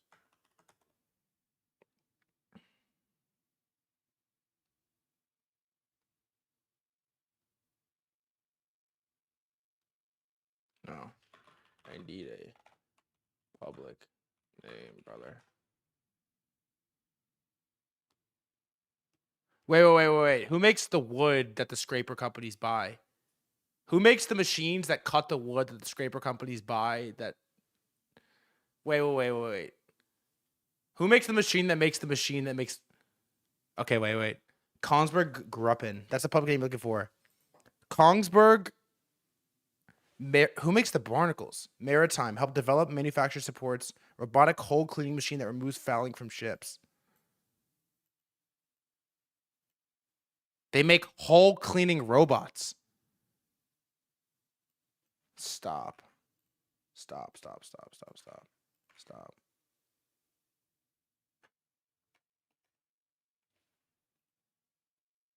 No, it's down. Huh. It's at 300. Oh, it's huge. They make everything. It's $300 billion. Wow. That was awesome. That was really awesome. Anyways, if you were long oil, you are basically betting on the barnacles to be a problem. I've never... It's one of Germany's biggest companies. Has 300 bees. I didn't even know barnacles was a thing. Apparently, it's an animal. I don't know a single person with a pet barnacle. Do they do anything? What do they do other than make the company I'm long go up by being a nuisance? I don't exactly know. But anyways, that's the final update on war and oil. Basically, in this current environment, if for even a second at any time, at any moment, if you find yourself getting bear cucked on war, just close your eyes for like an hour and come back and you'll be fine. Really. If at any moment you feel scared, stressed, upset, bearish on war, just close your eyes and come back and there'll be a Trump announcement and we'll maybe until the big one, but it seems to be we have a long way to go until we get to the big one. Anyways, let us move on. If you're watching on YouTube, Twitter, you'd like to chat, twitch.tv/threadguy. The biggest news today so far has been Anthropic confidentially submits draft S1 to the SEC. The race is fucking on. Today, Anthropic, PBC confidentially submitted a draft registration statement on Form S1 to the U.S. Securities and Exchange Commission for a proposed initial public offering of our common stock. This gives us the option to go public after the SEC completes its review. The proposed initial public offering will depend on market conditions and other factors. The number of shares to be offered and the price have not been set yet. This announcement is being published under Rule 135 of the Securities Act of 1933 as amended. Anthropic is going public. There's very clearly a race here to see who can go public first. It seems SpaceX is going to lead. Anthropic is going to come second. It's a little bit weird. This comes like a day after they announced the Series H raise. But nonetheless, this is the announcement. And this to me is the stock people are going to be like foaming at the mouth to long. The SpaceX one is fun. There already is a way to get Elon exposure via Tesla, but their numbers kind of are horrific. But the consumer AI, the leading frontier lab, Anthropic, I think people are going to be foaming at the absolute mouth to get exposure to Anthropic. Now, the question becomes, does everybody just get absolutely cooked? Does the market get absolutely cooked and there's no liquidity left and everything just gets destroyed and this is it?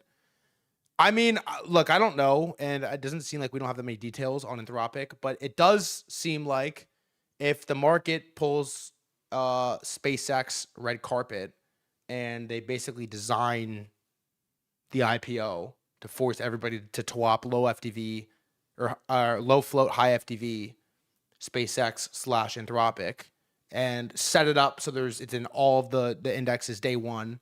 There's really no way for this thing to go down. It doesn't, I don't know. TBD how big of a liquidity suck it's going to be, but I think people are going to be pretty hungry to bid Anthropic. when this does come out. There also was a follow-up announcement that OpenAI's Altman says he's not focused on IPO timing after Anthropic filed. He said OpenAI will IPO when it makes sense for the company to IPO. So we're going to get Anthropic, we're going to get SpaceX, and it feels like OpenAI may be a little bit down the road. They put out this blog. Hewlett, yes, it did. Up 45% today. We covered it very briefly. They put out this blog a couple days ago on May 28th. And they announced their raise, $65 billion. And one specific part I wanted to read was revenue. It's going up a lot. Yeah. Global enterprises across industries are deploying Claude in their core operations. And a growing number of people around the world use it for their everyday work. Since our Series G in February, adoptions continue to grow across global enterprise customers. And our run rate revenue crossed $47 billion earlier this month. The latest funding is expected to advance our safety and research, expand compute to meet growing demand for Claude, and scale the products and partnerships our customers rely on. Where's the graphic? Is there a graphic? Yeah, look at this. Anthropic's annualized revenue visualized from $3 billion to $45 billion in less than 12 months. Look at this graphic. Blue, this turquoise color, is OpenAI. Anthropic is the obvious ripping one. Orange, if you could even see that, is XAI, and then Mistral AI is blue. It's just like skyrocketing how much money they're making. What do you got, Flood? Yeah, we saw this. Alphabet reports proposed an $80 billion equity capital raise.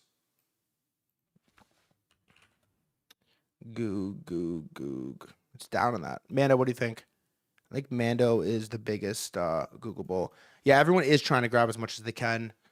I don't know how to feel about this. I watched a really good podcast. I just finished it actually of Dan Loeb, Third Point, and they are asking him, what do you think is going to happen? They asked him he asked him, what is your unique perspective that you think is the most differing from the field, like most other investors? What is your perspective that most other people in your niche in hedge funds basically don't have? And his take is that his take was not I'm more optimistic, but I'm less doomer than everybody else. I don't think there's gonna be some catastrophic blow up, and I think the AI trade is gonna continue very strong until probably 32. And I was like, what? 2032 is what he's suggesting. That I think the AI trade is going to go on very strong until 2031, 2032, which was kind of a crazy. What did they manage? $30 million? Third Point AUM. They managed $24 billion. Dude, if the AI trade goes on to 2032, Bitcoin might hit 80K.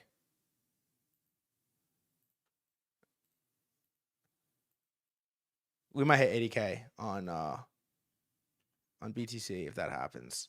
But anyways, we looked at these names, Zoom and SKM, that hold a decent amount of Anthropic that we're fucking ripping. And then here's a poly market that actually has a decent amount of volume.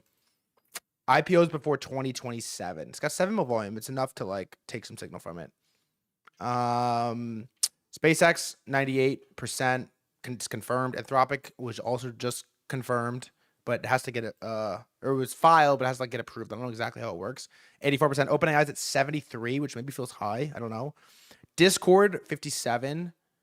Discord's kind of a fun one. I don't know. Maybe just because it's a familiar name. Remote 22. Databricks 20. Whoop has no volume. Google owns 15% of Anthropic. That is wild. And it's down today, huh? Shein is crazy, 15%. Epic Games would be a fun one. Ledger, that thing is gonna get destroyed. Ramp at 10%. Freddie Mac at 11. Stripe at 10. I think you can buy Stripe via the Robinhood Venture. Is it RVI? Is Robinhood Venture Index? It holds a decent amount, I think, of of Stripe. Robinhood Venture Fund. It's trading decent. What was the other one? Waymo would be crazy. What happened to the toxic Kraken? Brex would be wild too. I don't know what happened to the Kraken IPO actually. It was getting talked about a lot. Andro would be fucking unbelievable. That's the one I would like exposure to. So, all right. There is a little bit of an Anthropic controversy. I think we might as well talk about it today. There's this Bill Gurley clip I want to watch, and then there's this this rant from this Primogen guy who I actually really like. People are kind of pissed about, like, okay, I think the way these leading labs have talked about their models is the incentives are rough. Like they're, super incentivized to come out and say they've created God because they raise more money, they get more government support, they maybe have more pull within the government to help with regulation. And, Anthropic comes out on April 7th and announces Mythos and basically says, we've created the greatest model of all time. It is so dangerous that if anyone were to get their hands on Mythos that's unregulated, it's a, national security risk. And it's going to wipe out the internet. It's going to find 30-year-old bugs. It has the ability to chain together exploits, and it's going to find things that nobody ever thought possible. And it's going to, it's going to destroy the internet basically. And everyone kind of panicked. I think at first everyone was terrified of DeFi. I mean, you should be terrified of DeFi, by the way, but everyone sort of like panicked, and then they secure their funding round. They raised 65 or whatever billion. And then they announced their IPO. And then they come out and are like, yeah, we're going to like start releasing Mythos in like 3-4 weeks. And it's kind of like, wait, what? What just happened? They roll out 4.8, which is like, whatever. It's not that hyped. And then they're like, yeah, we're going to like release Mythos. And I think, a lot of people are like pretty frustrated with the fear mongering that is going on with these labs. They secured their deals. A couple people posted charts. I think it was Jensen that there's zero data to show that AI job loss is a thing right now. Although just off of vibes, I'm not entirely sure that is true. But I do want to watch this Bill Gurley clip from All In because this thing went very viral, and I think it's a pretty good video. Anthropic is a mystery to me. It was Apollo Research. I do want to see that. I want to read that real quick. Apollo Research.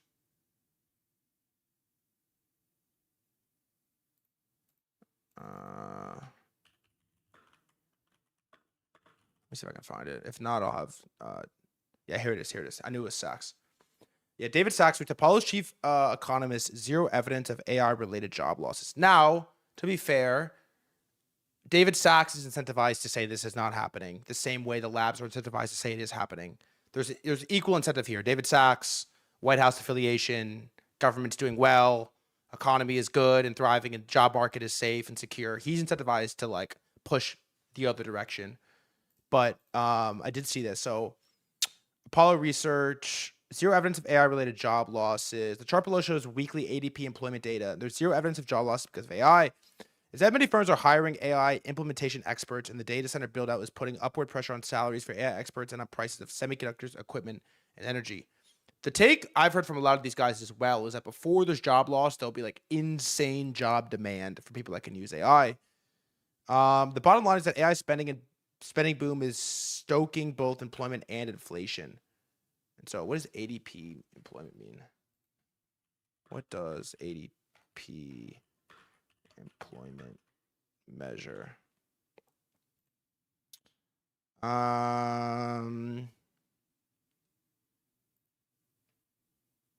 does it measure?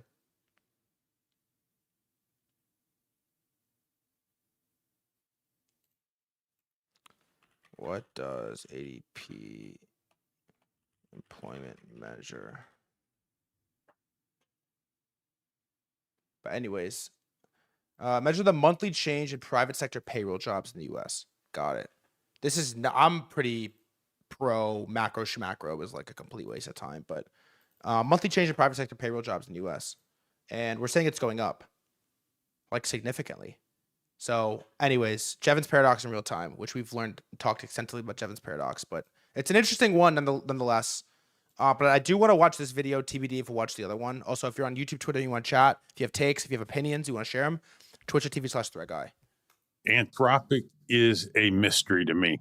I've never, ever seen a company that is both leading their field and the most negatively outspoken commenter on Incentive, though, like, of course he is. what they do. And my initial theory was the regulatory capture theory. Quite frankly, I think they're very close to achieving that. But then they just got so loud that I've literally in the past 30 days read everything I can about Anthropic, and I've come up with a new theory. New breaking theory. I call it the Dr. Frankenstein theory. The more I dig, I've met people who I dare say think it's their responsibility and they're excited about building a species that's superior to humans. Dario wrote this blog post called Machines of Loving Grace. It was based on a poem. The last stanza of the poem says, "I like to think of a cybernetic ecology where we are free of our labors and joined back to nature, return to our mammal brothers and sisters, and all watched over by machines of..." Who do you trust more, Dario, Sam, or Elon on the AI stuff? Loving grace. Sounds like overlord to me. And then in Dario's post, he says, everyone says Elon. Okay, what about Dario versus Sam? Dario or Sam? it could be a capitalist economy of AI systems, which then give out resources to humans based on some secondary economy of what the AI system. It could be a capitalist economy of AI systems, which then gives out resources to humans based on some secondary economy of what AI systems thinks makes sense to reward in humans. That is a bizarre article, man. Systems think makes sense to reward in humans. So I don't think they think they're writing software. I think they're midwifing a deity here. These are delusions of grandeur. Let's call it what it is. They believe that they're so powerful, these individuals, that they can create God, and that by creating God. By the way, who was early to Anthropic build God internally? They are like this Prometheus kind of species. It literally is the ultimate level of narcissism and delusion of grandeur to think you can create God. So, yeah, midwifing a deity. I mean, I think in order to build Anthropic, you kind of have to believe you're doing this. Anthropic. There's also this arbitrage where if you convince the world that you've built something that's powerful, the government has to like bring you in and allow you to help design rules, regulations, foundations upon which we interact with AI in the future. I mean, that's a take that I think makes sense to me. I will also say this, that we did get one-shotted by this in January, but I'm relatively in the Nick Carter camp that I think AGI is basically here. He was like, imagine you had 120 IQ human that had domain knowledge across every topic, understood, could pass all the exams, pass math exams, could compete at every entry to higher level white collar job, could solve math, could solve all demographics, understood markets, understood human interaction, and just like got some answers wrong, made some typos, spelled some things incorrectly, made some stuff up on some answers. Would you say that that is like a competent human that you can interact with? And the overwhelming answer is yes, of course. And so I agree with his take of, like, I think everybody, at least when I first learned about AI in 2023, like really learned about it. And I learned about it when GPT first dropped. And then I learned about it from my friend Began, who, if you know Beacon Bot, is like a really, really, really talented developer. And I used to go to these weekly. I was living in LA, and he had this like studio in Santa Monica, this really cool art studio, and they would do like AI meetups back then, 2023. And I would come, and he would like teach me about all this. I knew nothing about anything. He would teach me about like what was happening, like who Nick Land is. He would just like teach. We just go. Me and Leap would go for 2 hours. He would just talk for 2 hours, then we would leave and we'd come back. And he just like explained what was happening, who Sam Altman was, what was going on. And I had always envisioned it in my head that there would be like a moment where they would hold up a sign and say, we have achieved AGI because of like blank.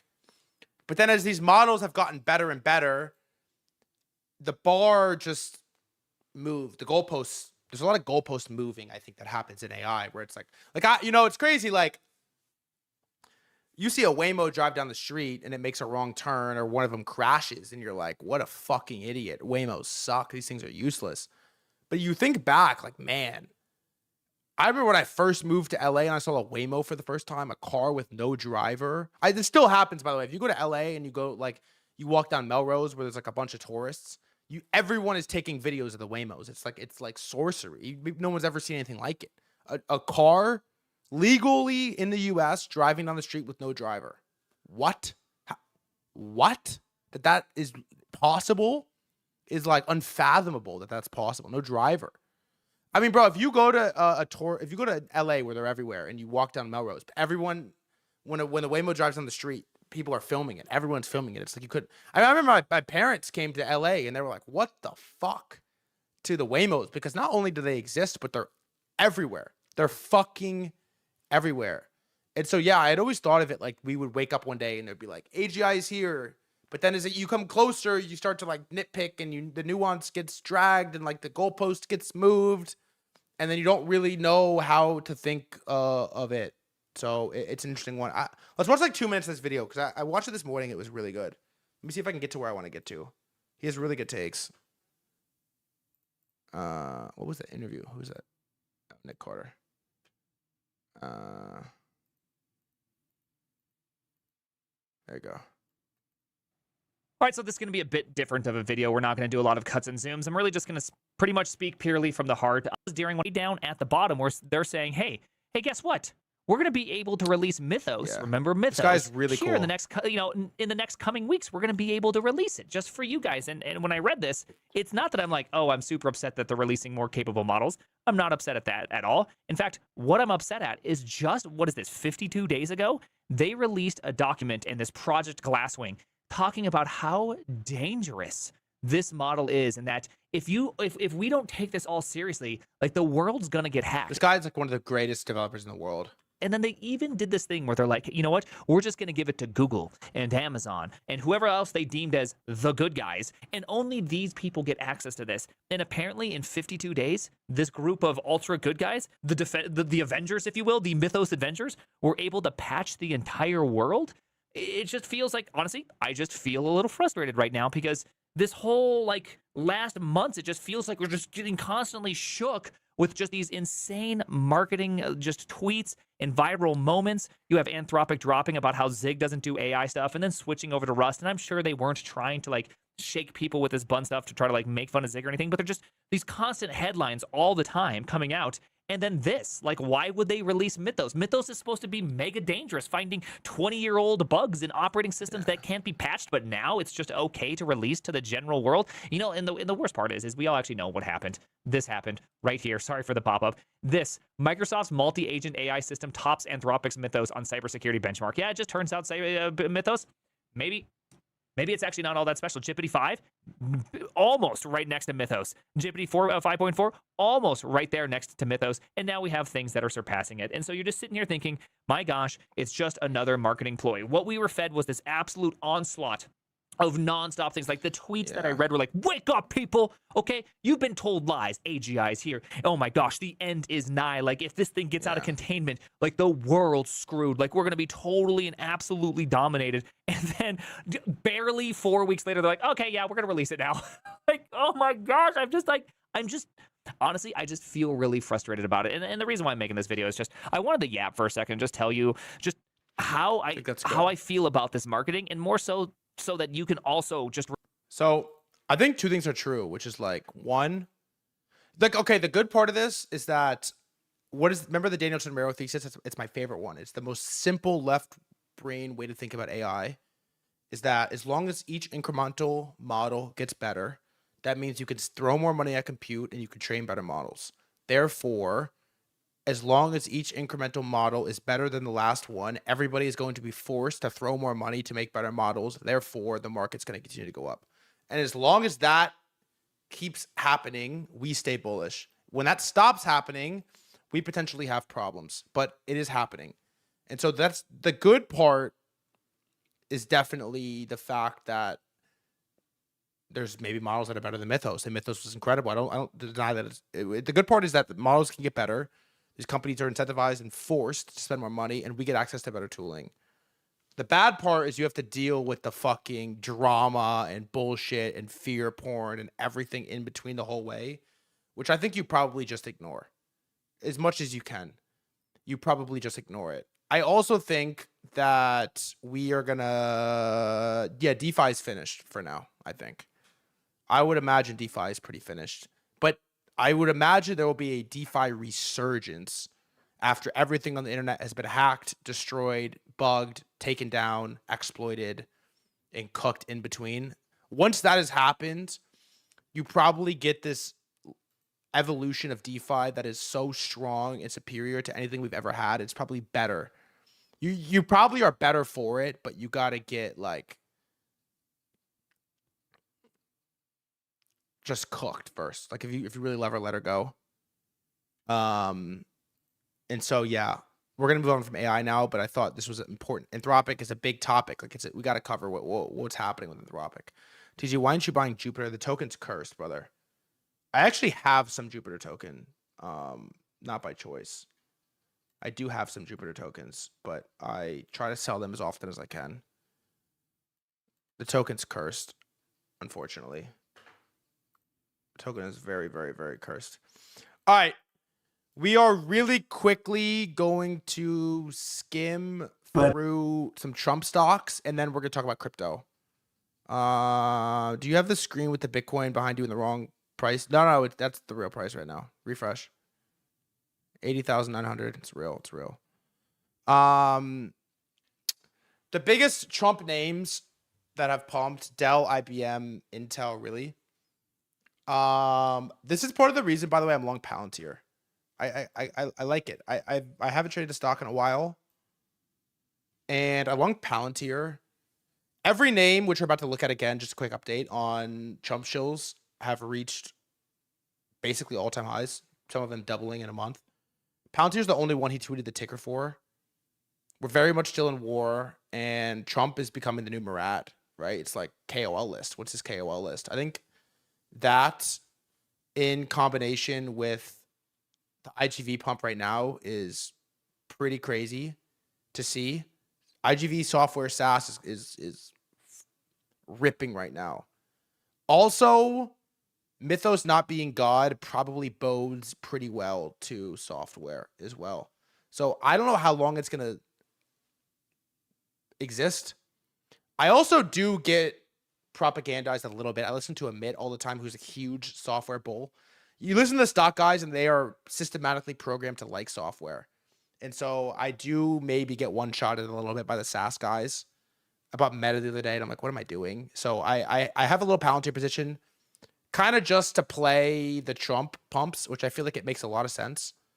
I'm going to sit in it, contrary to the chart. I have no real thesis beyond that. And then I'm long the coins. I'm long Hype. I'm long a lot of VVV. And I'm long Zcash as like rope insurance.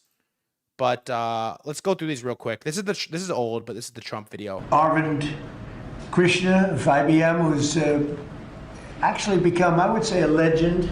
The job he's done. He's taken the stock from a rather low price to a very nice price. I won't say high because I'm sure you're going to say it's going to go up a lot more, right?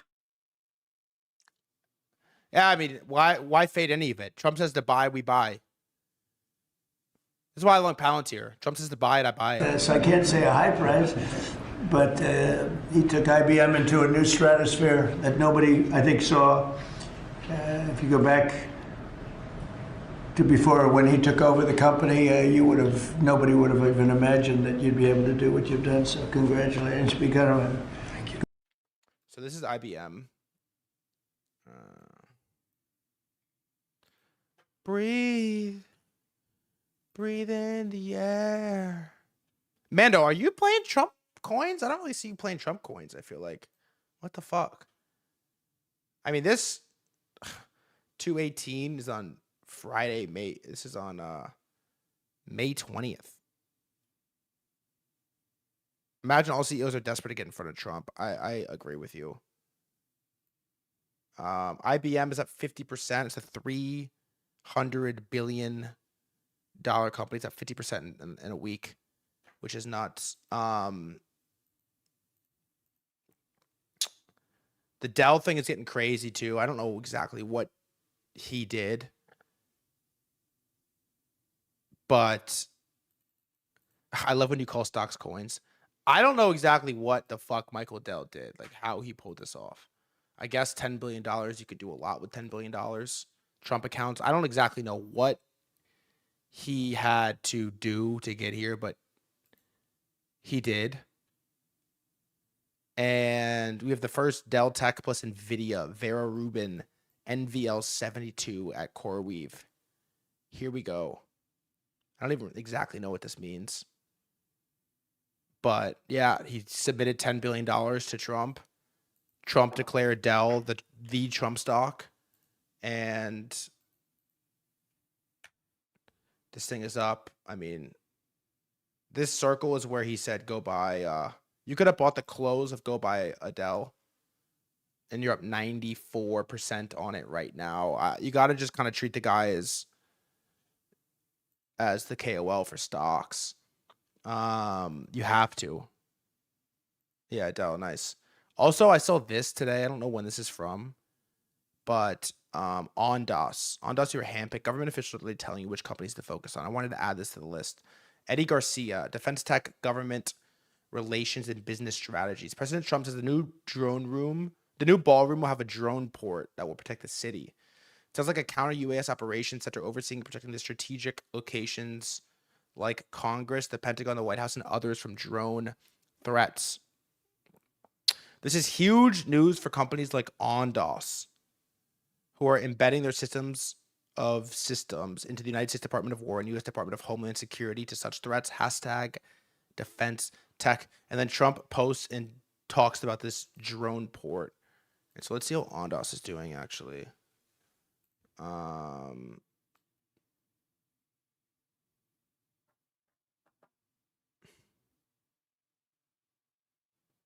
I like this trade, actually. I suppose I do like this trade. It's only $7 billion. Is this, when is this from? Let me see. Trump. Truth. Social.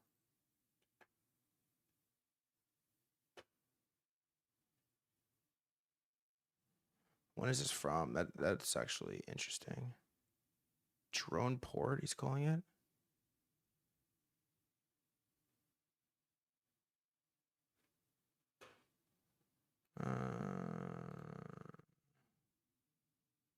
Drone port.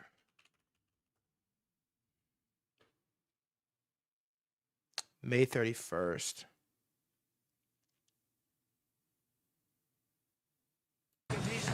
May 30th. Yeah, this is maybe interesting. We should this is May 15th. I guess it was like yesterday, like right about here. Basically where it's at right now, it's hardly up. This is an interesting one, I guess. Add the text. Drone exactly call this Trump KOL, but maybe it's on the precipice of being Trump KOL. Huh. Okay, cool. Good to know. Outside of that, Jones, if you look at UMAC, no, I have not. He announced the drone fund. I don't remember Ondas being on that. I know that that golf company's on there. This as well. Trump bought a $50,000 worth of stock in the TKO Group Holdings, UFC parent, the UFC's parent company. Shortly before heavily promoting a UFC event at the White House. How is this traded? TKO. This is some mega church shit right here. How is this? This should be up a lot, right? I feel like it should be up more. UFC White House announcement. Only 50K. Yeah, I mean, that's what it says. I'm sure. When was this first announced? A week ago? 4 weeks ago? Seems like a while ago. 4 weeks ago it was announced. Yeah, right here, obviously, right? This looks like the announcement candle. If I had to take a wild guess, this looks like the announcement candle. Tuesday, March 31st seems to be the announcement candle. We're basically back at that level right now. This is a fun one as well, I must say. UFC at the White House announced. It's at this level. This is a fun one. I'm into this trade. $40 billion. This is a fun one. When is the UFC? When is UFC White House? I like this. It's Sunday, June 14th. It's in 2 weeks. This is thoughts on this trade. I have not considered it very much, but I mean, it's going to be insane. This is an interesting one, I must admit. One of the more... I like it more than Ondas. I don't like that Ondas trade at all. But this is a cool one. If you're looking... I don't really know sports leagues very well. And the UFC is kind of boring and kind of gay recently. Really. And so Hillary Clinton tweeted, this is what Trump's done to the people's house. A third of it is rubble. Another third of it is a cage match. What a metaphor. I don't know. I kind of like it. Couple more announcements in stocks. So we're going to move on to crypto. One, Intel is targeting a year-end launch for its new AI data center chip, Crescent Island, per the Financial Times. The chip is focused on inference, not AI training, and is designed to use cheaper LPDDR5 memory and air cooling instead of HBM and liquid cooling. If I understand correctly, inference is to properly run these models once they're already trained. Like back and forth discussions with your LLM requires inference, if I'm not mistaken. Intel is also that shows how much I know about the AI stack. Intel is also evaluating a China-compliant version and hopes to eventually manufacture the chip in-house through its own foundry. Let's see if Intel moved today. I don't really think it did. It's actually down from the Trump P&L screenshot significantly. It had a little pump. I pulled this up last night, I think, on Hyperliquid, and it was moving. But it's not doing too much right now. And then last but not least, there's a short bear post about the SpaceX universe. And these are all of the instruments you're going to have on day one to trade SpaceX. It's unbelievable what this looks like. I'm going to assume they're going to do this for Anthropic. Because why would they not? Crime that thing up, force it to go up. Let's fucking play ball. So, yeah, there's going to be 21 instruments available on day one to trade SpaceX. That is fun. I like that. I mean, I want it to go up, so I fucking like it. I'll tell you that. And all right, we have a lot of cryptocurrency that we need to discuss. And right on cue, our coins are moving. It's funny. Bitcoin's going down as planned. Hyperliquid's going up. And VVV, which I think is my favorite alt right now. My favorite alt right now is VVV. Really is. I like this coin a lot. We got to go crypto, and then I want to talk about PewDiePie because maybe we'll save PewDiePie for tomorrow if we don't get there. But let's see if we can get there today because we got a lot to talk about. Yeah, they're handling this thing. I'm gonna get up real quick. I'll be back in 30 seconds, and when I do, we are gonna talk about cryptocurrency. I never tell anyone, but for some reason I find myself in the same positions as you. I like to just hold the best coin. That's my goal.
We got a strong connection.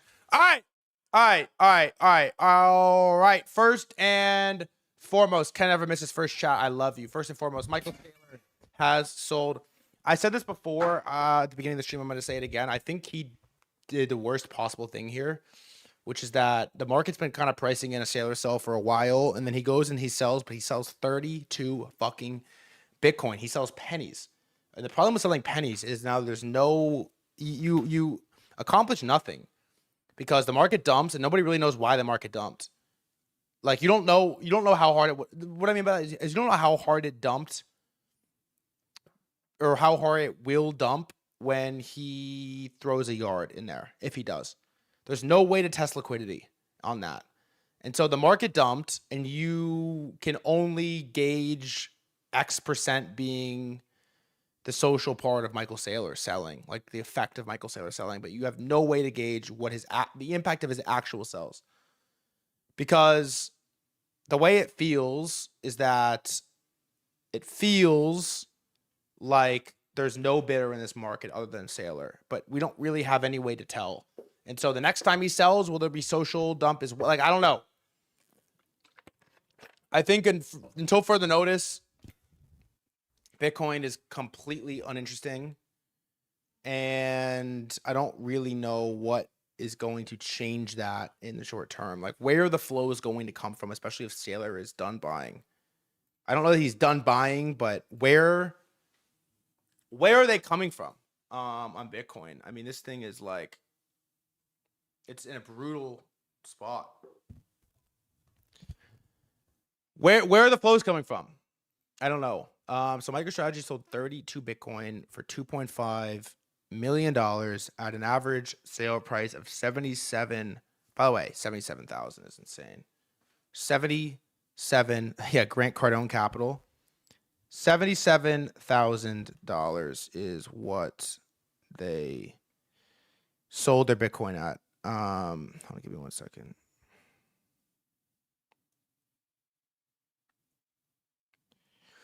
What else do I have in here for Saylor tweets? There's not that much for me to really like cover on Saylor. Saylor's been priming the market for the news for months, but the sale amount is so weird. This is my take. Real testing liquidity and market reaction for more in the future as well. I think that means. I still don't have any interest outside of anything in the privacy or perp arena, but good spot for local bottom. I'm finally getting a news clearing event in the short term. The thing that I think was surprising to me was that so many traders who I think are really good were kind of posting this and saying like they're bulls on the Saylor sell. Like it's time to be bullish again. I don't really think that that's the case. I'm sorry.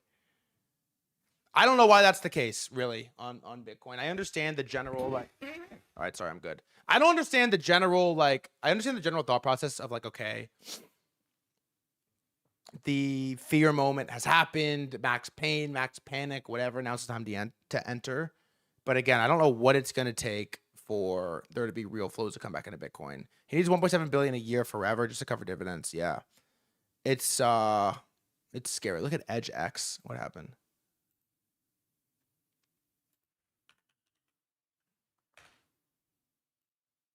Yeah, nice. What the fuck? Figured it was going to be to the downside. Hyperliquid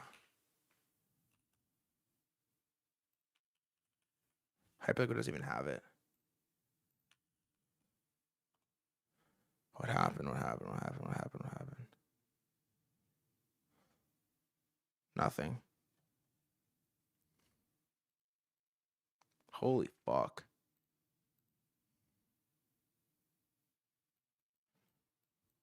That ping was like 15 minutes late, bro. God damn. Yeah, I mean, something obviously blew up here. Wow, what the fuck happened? Oh my god. I don't even know what Dex screener. Bitcoin off a cliff, is it? No. Same cliff. It's a pretty big perp Dex.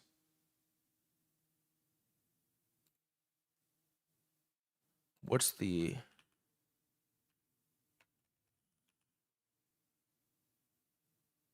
Is it really that big? I didn't realize it was that big. I didn't realize it was that big.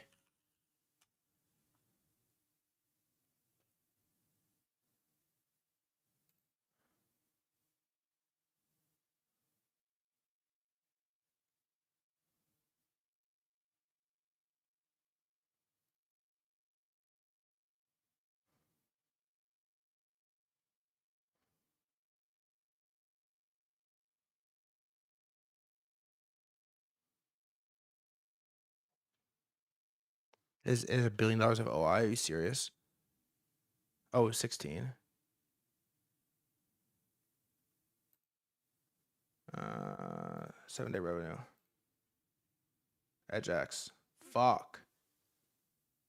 They do make a lot of money.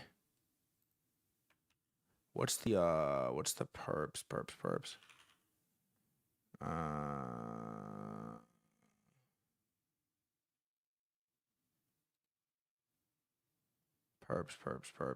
Perps.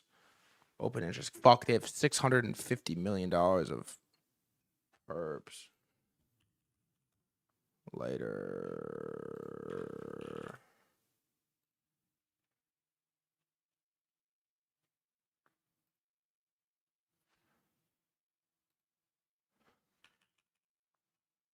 Oh my god, dude. It's still going.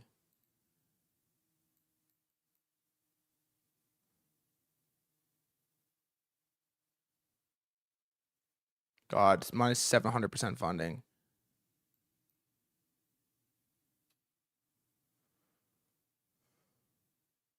Holy shit, this is scary.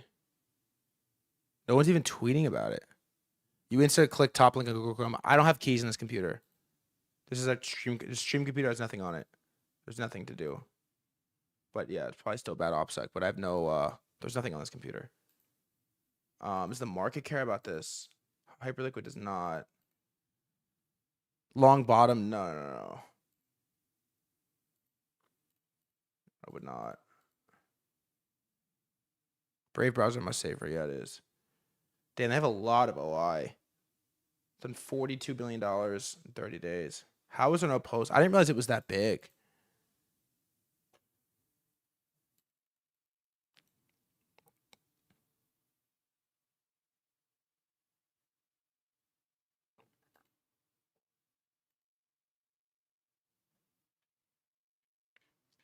Wow. Yeah. I mean, we'll move on and come back to it. There's no information.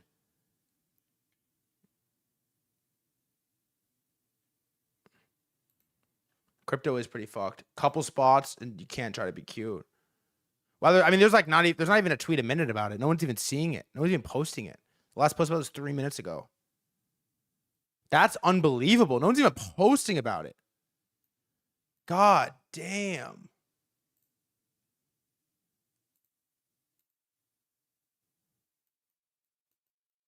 What's the market cap of this thing?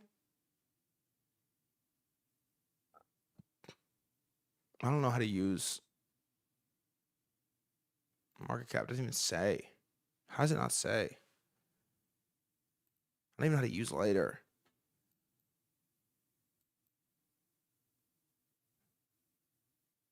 V Horny posted about it. There's a green candle.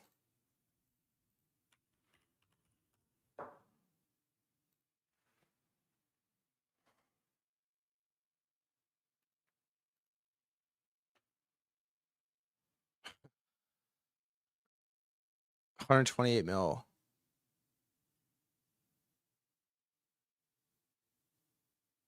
Loki want a long. I mean, it's got to be a hack. I mean, want a long. Why would you long this?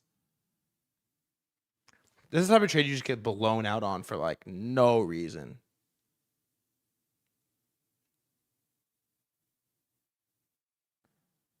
Yeah. All right. Well, let me know if any info comes out. That's fucking crazy. Anyways, that's the rest of Saylor as well. Nothing in their Discord. Oh my god. You got to give comms. Silent is like the worst thing you could do on some shit like this. That's crazy. Is the general chat going crazy? I'd be in there tweaking, bro. I'd be in there making up words. Anyways, that's what we have on Michael Saylor. Now, despite some grim crypto news, we do have some good crypto news. Number one is it seems like Pavel Durov in Telegram. Let's check one more time. Whoa, why didn't you long? It's like, nah. It seems like Pavel Durov and Telegram are taking this coin thing pretty seriously, which is surprising, I would say. I don't know exactly what kind of setup they have over there with Telegram, but it's pretty surprising. I mean, Telegram is an absolute monster of a company, and Pavel's a monster of a founder, and could, I mean, yeah, he could do some damage. So they came out today and they announced the rebranding of Telegram Ton Coin to Gram. And the token, I don't like the name, actually. I think it's worse. You think it's better or worse name? Irrelevant, because the chart currently looks like this. Yeah, it does kind of feel like a troll. I don't know. Like, I don't get it exactly. But people are buying. I mean, people are fucking bidding this coin. They are bidding the mess out of this coin. And so it high time frame, long-term chart is pretty bad. But short term, like, it had this volume for Pavel's taking it serious, and then there was nothing. Nobody discussed it, and then we now have volume again for Pavel's taking it serious. So TBD how this plays out. I don't hold any ton. I traded it a little bit. I was kind of interested, but there was no real thesis other than everybody else is like a bullish on Pavel. Like, it was just like a total chart social trade. There was really nothing under the hood for me that had me that excited. A lot of people were trying to get me excited about it, and I'm like, yeah, sure, Telegram has 1 billion users. It's the greatest app ever. But Telegram being great and Ton Coin going up are like not the same thing to me at all. So I was in it for a little bit. I talked about it for a little while, then I got bored of it, sold it, round trip $50,000, and then called it a day. Is what I did with Ton. So I'm out of it, but what you want to see is coins going up on good news and coins not going down a lot on bad news. Bitcoin not doing that. Ton is doing that. Hyperliquid is doing that. Bad news about regulation goes down a little bit, completely eats the candle. Any good news goes up a lot. That's what you want to see. Good coins go up on good news. And Ton is doing that, which we have we have like 4 good alts right now. And so that's inspiring, I will say. Moving on a little bit. I guess I'll show you this first, which is Soul Prince 8 straight monthly red candles. It's crazy how long we've been in this mess for crypto. It really is. 8 straight. The last green, you know why the last green candle closed monthly, by the last monthly candle closed green for Sol the 9th ago? You know what happened on this candle? Think. What happened to this candle? Why was this green? Who bid to make this green?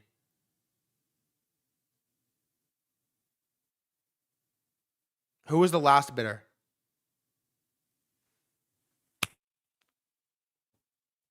Kyle Samani. No shade. Just reiterating. $1.3 billion. All in Solana, 237 entry. Hezbollah launches a rocket attack on Israel just after ceasefire. That is not true. Or nobody cares. Well, market doesn't care. How old is that headline?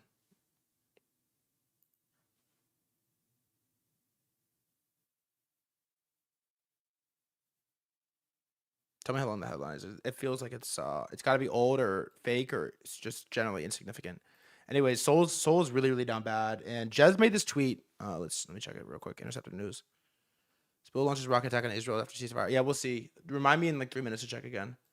Also, where's our hack coin at? Nice little bounce, but that thing is fucking toast. Jez made this tweet. I think it's a pretty good one. I like it. I remember December 23, which if you think back to December 23, vibes were just changing and they were about to get crazy. Sol on chain was starting to happen. Pepe was happening. These early memes were happening. Frentech was done. The vibes were starting to shift. And he tweets, I remember December 23, I got wrecked shorting Sol on that move from 70 to 90 because I wasn't on chain on Sol and didn't understand it. So I thought the move was BS. Imagine that'll happen here to a bunch of tourists and naysayers who don't understand what's happening. I see a lot of bad takes. And so my obvious interpretation of this Jez tweet is it's about Hyperliquid. And, I've been thinking about the Hyperliquid thing a lot recently. And the thing about the Hyperliquid thing that's interesting to me is like, we spend all this brain power over the last 2 years trying to figure out what is the next game going to be. There'll be some new game and I will spot it instantly. I will be right. I'll buy their winner. I'll hold it. I'm going to make it on this new game. What's the new game? What's the new game? What is the new game? And markets are ironic. Always. Their markets are hilarious. They're ironic. They're hilarious. They always smack you in the face. You're never too good for it. You're never too smart for it. And maybe the new game was just a better way to trade the old game. And it just sat in front of our face, really, for 3 years. And it was Perpdexes and Hyperliquid. And you take the old game that has the greatest narrative ever, stocks, AI, superintelligence, artificial general intelligence, and you provide a vehicle to trade it really easy, to trade a lot of it on leverage, and to give a new cohort of capital access to it. And you add in some slick features like pre-IPO perps and companies that aren't live yet that there's unbelievable demand for. And you have your new game. And I don't know exactly if that is, the new game, if not to say that there won't be something new. But what I am saying is that even if you're a crypto bear, there's probably quite a few people that are looking at the hype pump and are trying to hero short. We know that they're out there, right? And I think if you've never used the platform, it's easy to fall into that spot. It's funny for me is I've gone so long with owning no Hyperliquid. I've used it every day for the last year. And so if you haven't used it, I understand why you could think that this, I understand how you could be this. Let's quick pause. If you have never used it, I would understand how you could give this take. What are your thoughts on Hyperliquid and what these guys are doing? Even on the hype token, are you not tempted to do something about that? If I don't use it, I wouldn't buy it. And I'm just not a trader. So, we talked about that. So it's just not for me. I don't use perps. I don't use leverage. I don't use any of this stuff. So I get it. But it is a niche within a broader ecosystem. and it's a great one. You can have great niche products, but it has no real moat around it. I mean, Robinhood are going to come after that as fast as they can, and eventually Coinbase too. Now, can Hyper out execute them? Possibly, probably. I don't know. Don't really have a view on it, but it's not my trade. Now, 24-hour markets, great, but I mean, literally everybody's talking about that. What are your thoughts on? I think if you've never used it, it's really easy to give that take, by the way. Like, no shade. I like Raul. But if you've never used it, I mean, look, no shade. Ideally, you don't clip it. But it's pretty easy to be bearish on Hyperliquid and bullish on SUI if you've never used Hyperliquid. And you're bullish on SUI because you never used Solana, right?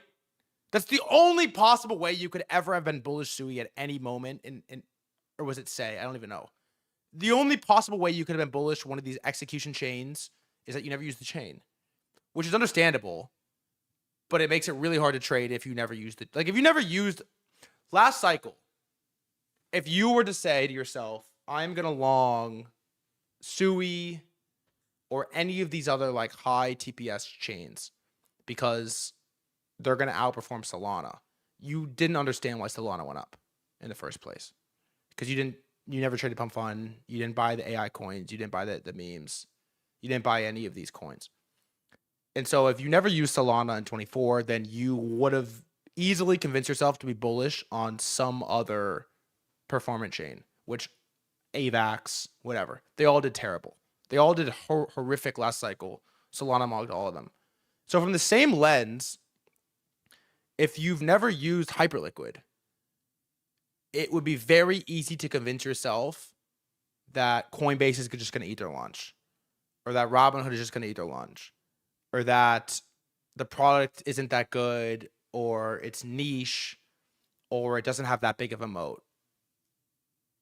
It's very easy to make the same mistake, I think, if you've never used it, as you could have made if you never used Solana in 24. Solana didn't win in 2024 because it was the faster chain. It won in 2024 because it was the like hub for experimentation. Period.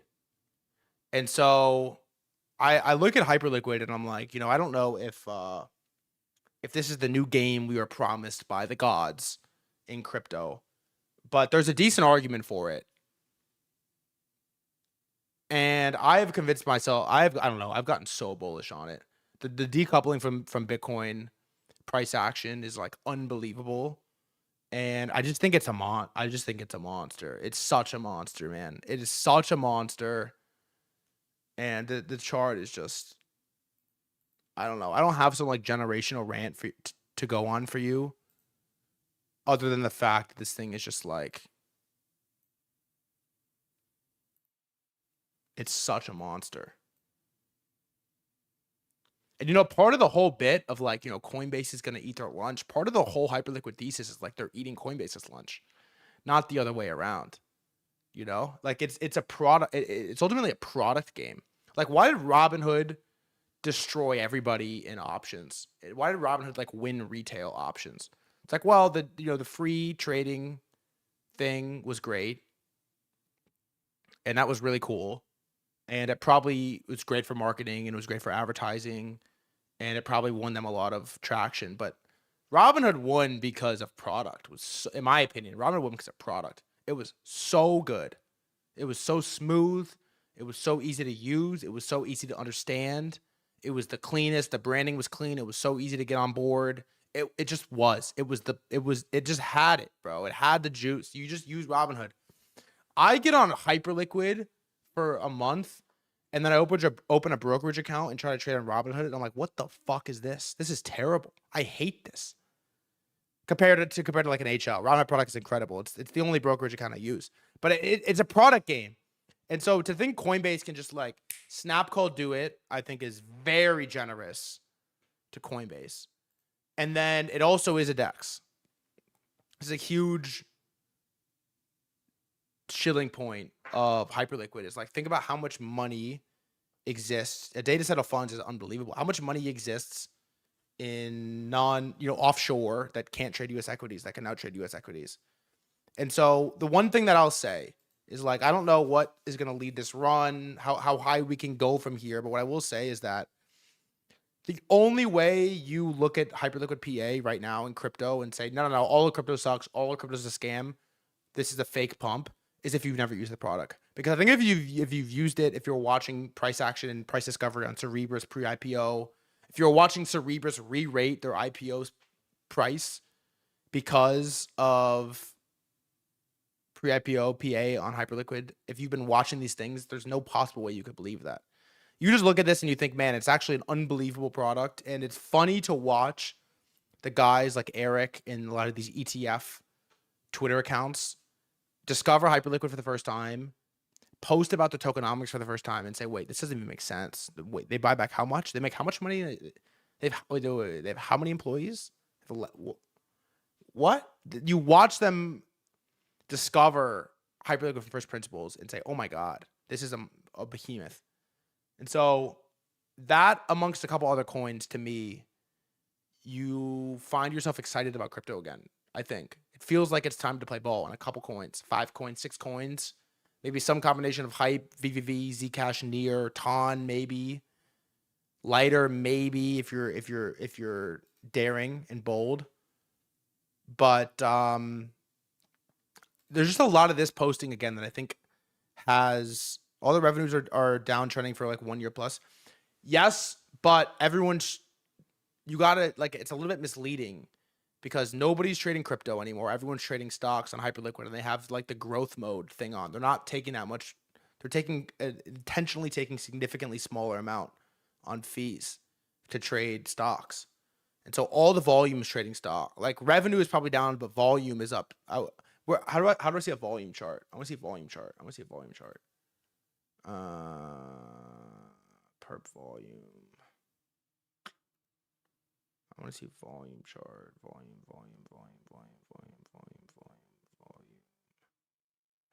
Okay, luckily, let's see.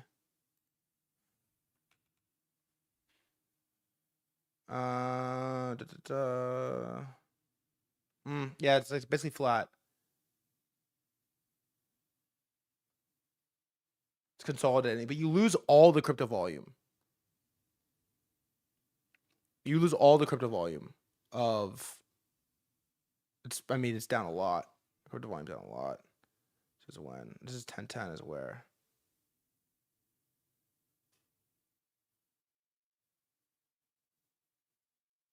Yeah, so you've probably, you lose a lot on crypto volume.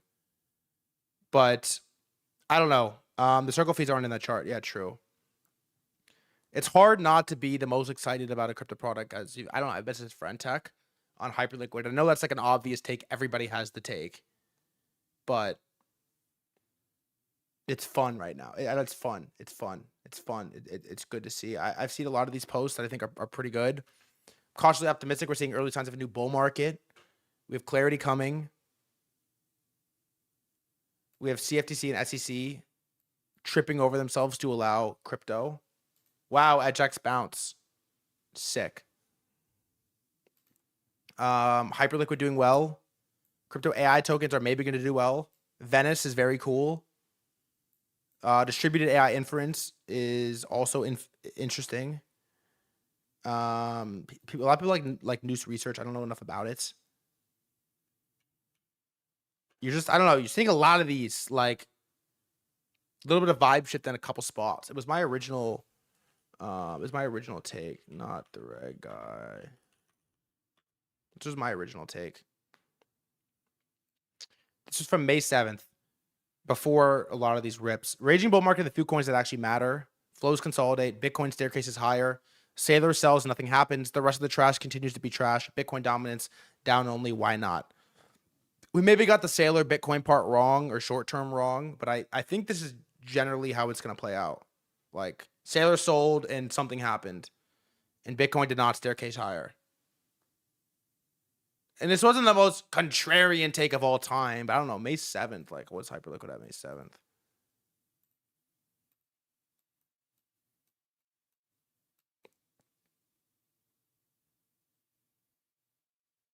Kind of right before it, like, went crazy. Damn, imagine we just all ported this candle right here. in here. It's up like 2x. Since that is nuts. 1 out of 3? No, I don't think 1 out of 3. 1. Oh. Probably 2 out of 3. BTCD is probably down, no?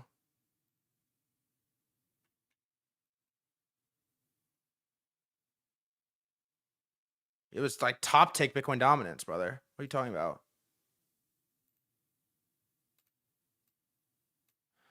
BTCD is going to get crushed, I think. 2 out of 3, buddy. Trader 4. That's why you're blocked, man. That's why you're blocked, my friend. So, anyways, that's my take. This was the Raoul Pal Hyperliquid take, which I think is a really bad one. I think he's wrong, but it is what it is. Okay, then we have this. Collector Crypt is token I've stayed away from. I held it at one point. I held this coin at one point, and I really liked this coin for a while. I just could not wrap my head around why this token was trading so bad for so long. I convinced myself something was wrong with it. Had so much crypto Twitter motion, and nobody could get this coin to go up. I liked it at one point. I really liked it. I had the founder on early, if you remember, old days of the stream. And I liked him. I thought he was smart. I thought he was sharp. Pokemon was going crazy, but not this crazy. I was into it. It was definitely the leader of the gacha. And it just, I don't know, nothing happened. Nothing happened. Token leg down. I went to, I don't know, 100 mil basically. And it was down only. It finally has some juice. The problem is, like, I have very low confidence in their tokenomics. And this is a weird, very weird tweet. I think you can actually use near and miss it the whole way up. I'll try it today. I know you sent me the, I have your, our Telegram discussion open on my laptop. I'll try it today, Mando, for you. But Collector Crypt post, I've said this in Discord and on podcasts a few times. We neither confirm nor deny buybacks, and we will only disclose buybacks after the fact. We believe if there were a sandbox with regulatory clarity, that cards would be a great platform to demonstrate how strong FCF company in crypto can return value to holders. They've mainly bought back over $1 million. I know, what's $1 million? There are SEC things involved here, unfortunately. There are no promises being made, and for Meow, the token is worthless and for entertainment purposes only. How did this not make it go down? I don't understand why they didn't make it go down. I was with Tulip King on this one. They said this, and I was like, what the fuck? How did this not make it go down? I'm not sure I understand. But this is what they said. They followed it up. It says, yeah, I don't know. Many trade proxies that have significant beta towards trading cards would be cool. And so 7.4 million revenue over the last 30 days, 90 mil annualized revenue. But I don't think it deserves this crazy, like, price to revenue ratio at all. Because, like, once again, this is the underlying crypto problem. Is there's no guarantees of anything.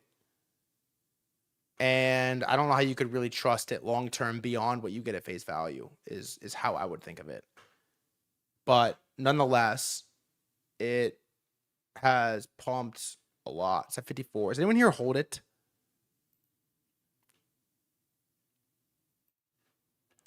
Does anyone here hold it? I know who is it? Was it Wavy that liked it a lot? Yeah. I mean, I like it. I want to like it. I want to bid it.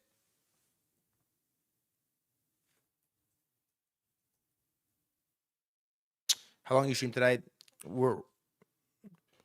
I hope I think it's gonna go a lot higher. Yeah, it might. Now I will say this general trend we want to cover is Pokemon Company revealed 10 billion Pokemon cards were printed in the last year. Over 10% of all the cards ever made were printed between April 2025 and March 2026. I don't know when this bubble pops. But I did have some back and forth with Jez on Twitter, and he's like, sell all your mids into this pump, only keep Charizards in the highest end. If you're a super Pokemon card bull, you should go look into what happened with sports cards in 2020. Really, with the 2018 rookies, Zion and Ja. Look in what happened with that, and look into what happened with Sneaker Supply, because they're definitely gassing this thing pretty crazy, man. This is like the M2 chart, right? This is like what they do with Money Supply. 10% of all cards ever printed between April 25 and March 2026. And you don't even know what the number is. It's getting nuts in the Pokemon land. I mean, it's like unbelievable how crazy it's gotten. I can't really give you advice because I've not paid any attention to Pokemon at all. Paid no attention to Pokemon at all. But it's gotten fucking crazy, man. It has gotten nuts in Pokemon land. I don't think there's a ton of Pokemon like Turbo Bulls in this chat that I'm aware of. But it's gotten fucking frothy over there, dude. The Pokemon kids have gotten nuts. They've gotten nuts, man. You got a Shams tweet. I have low 5-figure cards I got from middle school, elementary school trading. Are you serious? I want to sell it, but don't know how. I would use eBay. You have an eBay account? Oh, wow. This is crazy, too.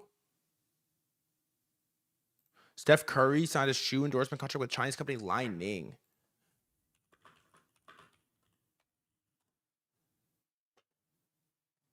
Should be bearish Nike? No, Steph was Under Armour.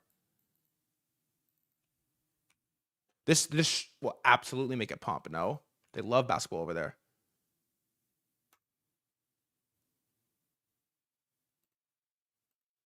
No. Wait.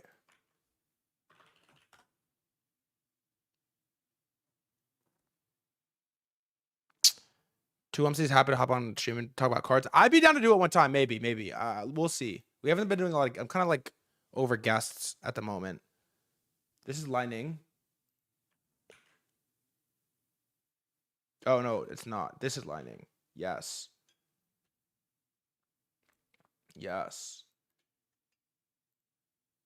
How do you trade this? DNAP. They might fucking rip this, dude. Wait, look at Lenovo. Oh my god, they're gonna rip it, bruh. Lenovo had another 5% today. Damn, they're gonna rip Lightning. What's the market cap of it? 45 billion. Oh, they're gonna rip it, bro. When does the market open?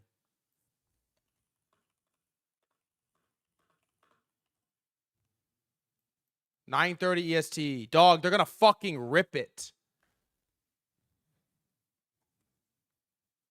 No, they're gonna rip it, bro.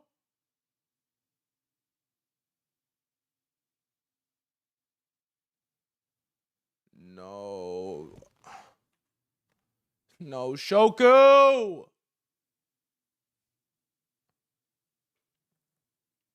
Wow, they're gonna rip it, dude. I think they're gonna rip it. I'm not kidding. Might be wrong. This is a big deal. Wow. That's insane. Congrats, Steph.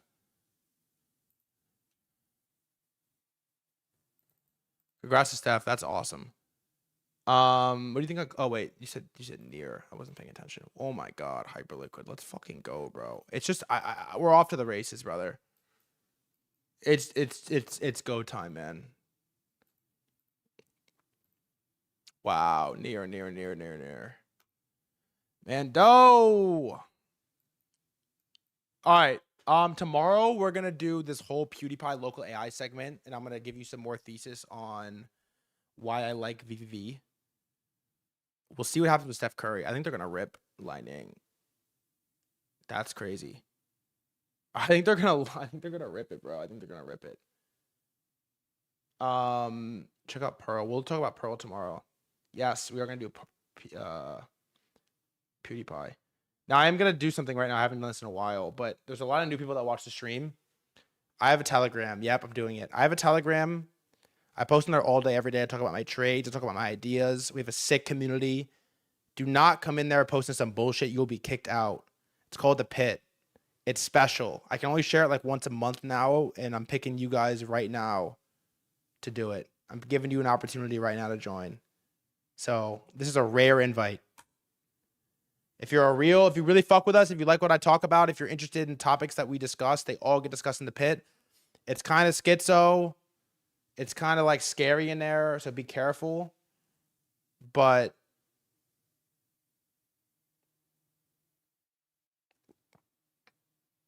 that's The Pit. That's The Pit. Welcome. Congratulations. Wow, a lot of people just joined. It's too big, but it is what it is. I like it with my coffee. See the IBM partnership with the Pump Fund shitter? Stop. Damn, it's a pretty swagged out shirt. Thanks, man. This shit's not cheap, huh? DNAP, can you pin the link?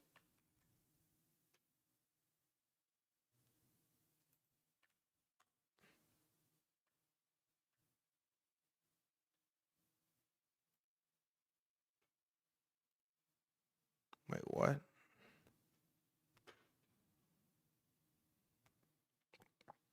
.ws.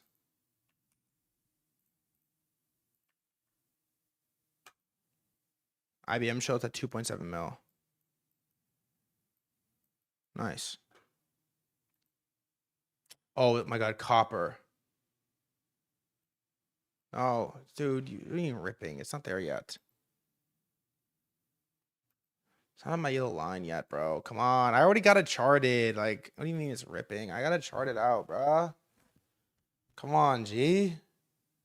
I got that shit charted, man. Come on, bro. Come on, bro. All right.